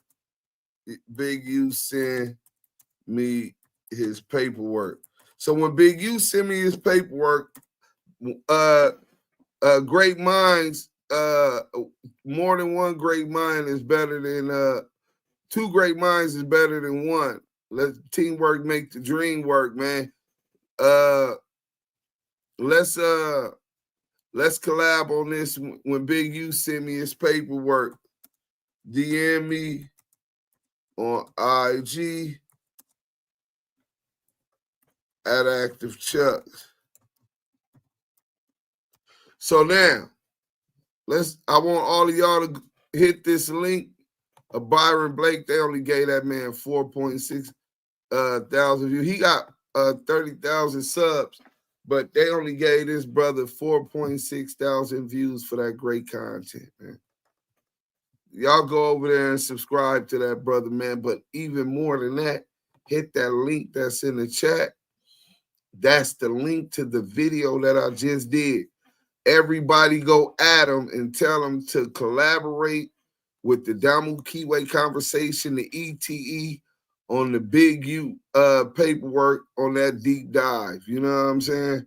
We definitely could bring some truths out, and hopefully the jurors, hopefully the courts, the judges be able to be aware that these allegations are coming out. Maybe even the media catches on about the inconsistencies and all of that stuff, and that helps this man beat all of the lies. Now, if they find him guilty of something or he did something, then I'm quite sure the jurors are going to find that. But all we saying is making sure that ain't no wool being pulled over the jurors' eyes. We want the facts out. Did you play that new dose of reality? Yeah, you missed it, bro. Give us updates on Big U. How he doing? Well, when I talked to Big U, man, he was in good spirits. It was about maybe 4 days ago, 3-4 days ago, and he was in good spirits. He was Deuce. He told a nigga he loved a nigga. You know what I'm saying? So I know how you feel about me. The day before Big U went down and had to turn himself in, I talked to him. But we didn't talk about content. We didn't talk about the case, everything pending on him. We played Pinochle online, me and Big U, like we always do. And we know the elephant in the room, and I know that's heavily on his mind because Reggie Wright Jr. texted me and said, your boy Big U is in bad, some shit he said. They coming for Big U, and when the hip hop police, Reggie Wright Jr., Veggie Wright, text my phone and said that they was coming, nigga, I was in here like, did I do anything? Do I got contraband? I'm double checking Spooky Johnson, looking out my window and all of that, thinking that Veggie Wright then sent the police in my house, nigga. You know what I'm saying? Because I've been flaming and exposing his fat ass. You know what I'm saying? And so, yeah, me and Big U, we all knew that that was in the air. And we just played Pinochle and shit and chopped it up. And I know it really hurt him. We had a lot of business plans. His app, the unique, do you find it app? You know what? I'm going to try to coordinate the release of the You Find It app with Big U Trial. Oh, that'd be so smart. Free promotion. We need everybody who's in the land in the You Find It app t-shirt so everybody can go subscribe. You know what I'm saying? And help blow that up. Black business. And it's really going to show this nigga, what he look like extorting a nigga for $500 or whatever, $200, whatever they said he was extorting them for, right? So, nigga, when he got apps, plural, to uniquemusic.com, which is being turned to an app distributing music. He signing artists and managing artists, nigga. Nigga, I got my own Spotify, nigga. Artists need to come to our platform, a black platform, nigga. Get your music and distribute it here. Fuck they Facebook. On there, you can make posts every day. The hashtags is already, that's how far advanced that is. The hashtags on there is connected to the algorithm. It's cemented. It gets cemented into the algorithm like these other platforms. You know what I'm saying? Then You Find It app, man, y'all ain't got a clue, nigga. Nigga, we need to get that promoted because when Big U come home, nigga, he gonna come home to a big, big bag. Let's go. I want y'all to see this. I gotta stop sharing this. And I could close that Byron Blake. Hey, go to that link I put in the chat. That's Byron Blake shit. Tell them the Damu and Kiwe Conversation podcast Go tell him he needs to collab with the Damu Kiwe Conversation podcast. I like this brother's analytical mind. That's the sign of a powerful person. Most people believe just being physically, and I'm so physically strong. I've been knocking niggas out all my life, nigga, 1,000-0. But that's not where a man's real strength come from. A man's real strength come from his mind, being able to think not only for himself but others. Let's get this is the exclusive content that you get whenever you come when you go subscribe to the Patreon. But I'm gonna put this out here for Nubian Queen Raider. So Nubian Queen Raider, I hope y'all can hear this. This is Alan Grunblock from Koch Records E1. And I just want you to pay attention to the part where I say that what happened with the money, the deal that you were supposed to be paying Suge Knight 5% of all urban music. Reggie Wright Jr. and WACK100 took the contract from Suge when he went to jail. They stole that. Alan Grunblock stole Suge money. Reggie stole Suge money. David Cannon stole Suge money. Jimmy Iovine stole Suge money, utilizing the Tupac catalog to make money without paying. And even that which was paid, Reggie funneled with a different account that said Death Row. Let's get to this content. Let's go. Hold on, let's stay on the phone for a minute. He gonna call back. It'd be kind of low. He call me right back. You ain't doing shit anyway. I don't know how you don't do a live a day. Every day. No, I didn't do that. That's why I didn't put that up today, because so I can do a live, because it kills the video off when I do the live. No, you can do both. I'm up here copyright. Hold on, this Alan right here. See, I tell you how motherfuckers call Riz. You ain't right there, Riz. Good morning. How you doing? Hey, how you doing, buddy? Good. Hey, I'm calling you right quick. I got this guy on the phone with me. I've just been arguing with him. And I said, let me call Alan to prove to you. So these guys don't think I had anything to do with Death Row. I was just a janitor. And I was like, man, I'm the one that set up the deal with Alan and Koch and all of that. And they don't believe that. Can they hear me? Yeah, he's on Yes, the phone. I'm here, Alan. My name is Juice Sims. Nice to meet you. Nice meeting you. So what happened was, this was 2000, right? Yeah. So we heard, I mean, listen, everybody wanted to distribute Death Row, right? So we heard that Suge Knight was getting out of prison. So I had a bunch of guys, you got like teams of street guys out there, right? So I said, anybody who gets me on the phone with Reggie Wright, I'm going to give them a bonus. So I knew Reggie was the general manager of Death Row. So that night, I get Reggie on the phone, and then the next thing I know, I'm in LA, and we're doing the deal for Death Row with Suge and Reggie.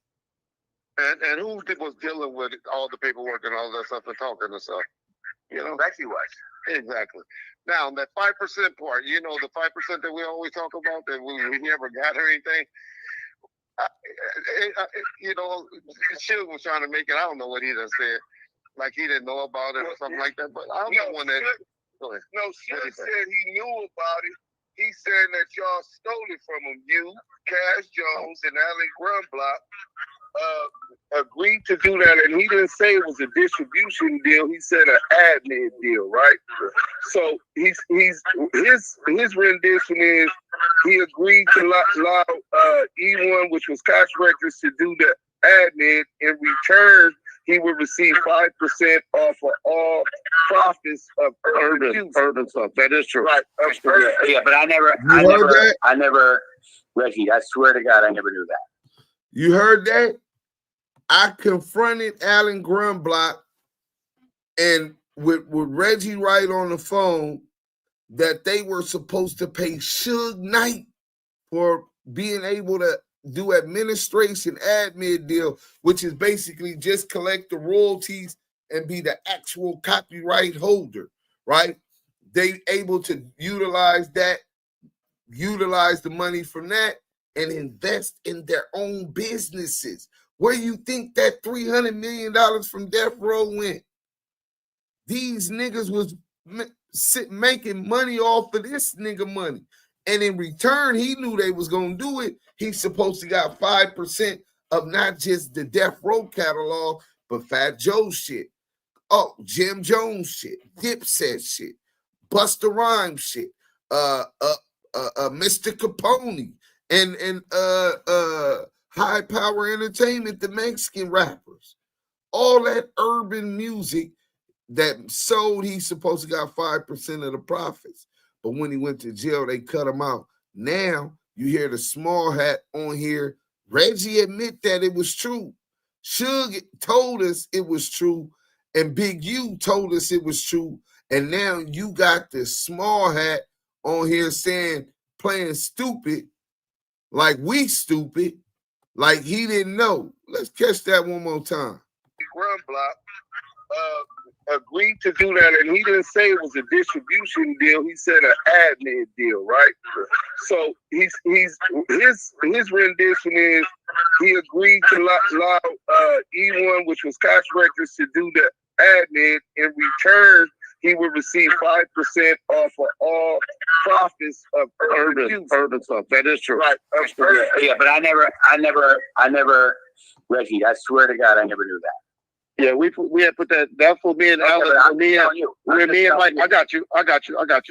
That's what me and Mike had got into it about. Where, yeah, but I swear. I mean, listen, I'm a real straight up person. Yeah, I know you are. Yeah. So and you didn't deal with the paperwork. It was me and it was me, Cliff. But I was never, I was never aware of that at all. Yeah, but that was put in the deal. And so she'll give you right about that. Yeah. Okay, but that's all. I just hate that the guys out here on the internet be trying to make it like I was nothing but the janitor. No, Reggie, you were general manager of Death Row. I know. No, I was general manager. I was general manager of Koch, and Reggie was general manager of Death Row. Yeah. And started stuff together, and then at a certain point, I let Koch and Suge do the, they. And you and Suge are great friends to stay. Yeah. I love you. Yeah. Hey, Alan, were you also involved in the Deja 34 deal? I mean, why didn't you want to go there? What's that about? Sure, I'm friends with Money Mark. Oh, well. Did you hear this guy is supposed to be a businessman, a small hat? I said, were you involved with the Deja 34 record deal with Koch Records? That's the company of Shaquille O'Neal and Money Mark Stevens. He said, what's that about? He becomes suspicious, right? Now, remember, I'm quite sure the feds talked to Alan Grunblock about the alleged kidnapping by Shaquille O'Neal and Mark Stevens ordering the kidnapping of Stutterbox. But this is why his antennas go up. Let's go. I interviewed Money Mark, right? And he would. You don't have to ask any of this stuff if you don't want to, Alex. Yeah, I don't know you like that, right? Yeah. So. Yeah. Yeah. I mean, listen, you got me on the phone. I tell them you're me and Alan and Wax are great. Said, I don't know you like that. To talk about Deja 34 records, what's the big secret? I just asked about, were you involved with the record deal with Ray J and them? What you mean you don't know me like that? Nasty work, bro. It's a whole lot of secrets. I can tell you that. Yeah, we are all great friends. Alan loves WACK100. They pay a lot of money to go. Yeah. I didn't say nothing about WACK100. I was just talking about. I'm just telling you. Ask about Money Mark. I love Money Mark. Money Mark's my friend. What Money Mark? I wasn't a friend. He called him a friend. I just interviewed him. I'm the host of the Damu Kiwe Conversation podcast. and we were talking about, obviously it got to WACK100 because he was explaining to me at that point that he had gave WACK100 a job. He said he had talked to Alan Grunblock. Once he talked to you, you guys said you're not doing the deal because he has some kind of contractual obligations with Suge and Death Row. Once he said once he met with them, they went to Vegas, smoked cigar. He said they met 3 times. That him and Suge smoked cigars in Vegas. Alan, this ain't why I called you, man. I don't know what he did. Yeah, I don't know anything about that. You know, that I don't know.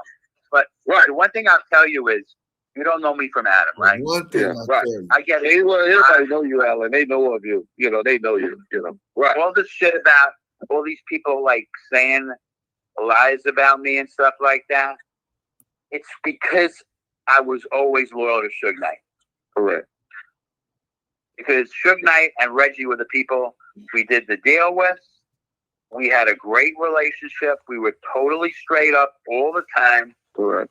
And listen, I got into some serious trouble because I was loyal to Suge Knight, and I'm not gonna say what that is. That's too much of a hot potato. Yeah, right. This man was I would visit. And this guy, and let me just say this out. This guy right here loves Suge Knight too. This guy right here. Okay, all right. Yeah, I was able to call him a friend. I'm able to call Suge a friend. He does him also, right? Okay. And so this fight with Reggie said I didn't have to pay Suge. That's media salute. I consider him a friend. But I don't get in between him and Reggie. But what I will say is all I heard is all the bullshit they said about Alex Grunblock. So just having the opportunity to get what I can from you. I don't want you to go into too touchy stuff or incriminate just anything that is too personal that nobody else wants public. I don't want to go into that. Just say. No, like I said, this is not an interview, and we're not calling it. I just called the show one day to you. Reggie, I'm not giving you this. We're not giving you this. I gotta play my lane, play my position. Exactly. My position is the guy who runs record companies. I still run a record company, right? And listen, I was loyal to Reggie. I was loyal to Suge. I was loyal to Easy. I was loyal to Jerry. Matter of fact, he's the one that broke Easy. You know, he's the one that ran Ruthless. Yeah. So I didn't know that. He ran 3-3 Mafia. He broke 3-3 Mafia. Jim Jones. I signed 36 Mafia. I signed Dipset. Khaled. Yeah. Dipset. Right. Yeah, I remember that. Okay, do you remember the situation where Eugene Henley Jr., Big U, came to your office? I can't. Don't get into that. Don't get into that. That's way too tricky. Yeah. So I can't comment on that. Okay. Yeah. Okay. Now that's my brother right there. That's why he do love Big U, though. Oh, he do, but we don't want to get into that. Yeah. Let's not get into that. Yeah. All right. Okay. I like Big U stuff. All right, guys. Yeah. All right, Alan. Thanks, buddy. Thank you. So he let them know that nigga is with them wolves. That nigga's a house nigga. You know what I'm saying? But look, that's why I tell y'all have to go subscribe to the Patreon. The link is in the chat. Y'all don't like to support the content. Well, the content can't keep coming because these bills be costing and it take a lot of time to research and run this content. I'm tired now. And mind you, this is after a 9-day work shift. You know what I'm saying? It's going on 12 o'clock midnight here. But you got this dude, Alan Grunblock, talking about he was loyal to Suge, but he helped. He paying WACK100 and Reggie Wright money that's owed to Suge. So the contracts that they were talking about weren't an actual contract. It was the contract that promised Suge would get 5% of all of those records. 3-6 Mafia, DJ Khaled. Suge Knight is owed 5% of all of the money off of records they ever made. Ever. They cut Suge out and gave Reggie and Wack the crumbs off of what Suge was supposed to get. They'll add that in with the game's royalty check they'll add that in with Blueface royalty check. I never heard this. Reggie protected him. Yeah. Bugs, it's a time of masks being ripped off and agendas made visible. They phonies that chose to chase money and clout at any cost are realizing there's a power much greater than the kind of money. Yeah, Lou, that I believe shit nasty, shit working. Here it go. Here it goes. But that's the work. But look, salute to everybody that came through and support, man. Hit that like button if you ain't already did it. S Media said, hate how they did Suge, knowing they wouldn't play with that man if he was out and on his shit. So, yeah, man, but this is the music industry. This is what the small has been doing to the niggas since Motown, since Eazy-E. He said he was loyal to Suge and he was loyal to Hella. Y'all know about Hella. You talking about no Vaseline, Ice Cube, classic. Lou literally death row veggie killed it. Hey, man, literally. But look, I got to get up in the morning early and go to work. I wake up at 5:36 every morning, man. So I got to go, man. It's been great. Hit that like button. Go tell Blake what I said. Go to A Dose of Reality TV. Run that cartoon up again, exposing the Crip Cop and getting beat up by Big U in the cartoon. Salute my boy Mo Scandalous Los Angeles TV. Go over there and check out that video again if you didn't catch it, where I humiliated that nigga and refused to even be on the same stage as that rat ass nigga CS2 back, nigga. Nigga, that nigga got my nigga Big U in jail. Hashtag free Big U. Hashtag ETE. Hashtag ETD. The Damu Kiwe conversations. Hey, you know what? We out. West Coast. Y'all know what time it is.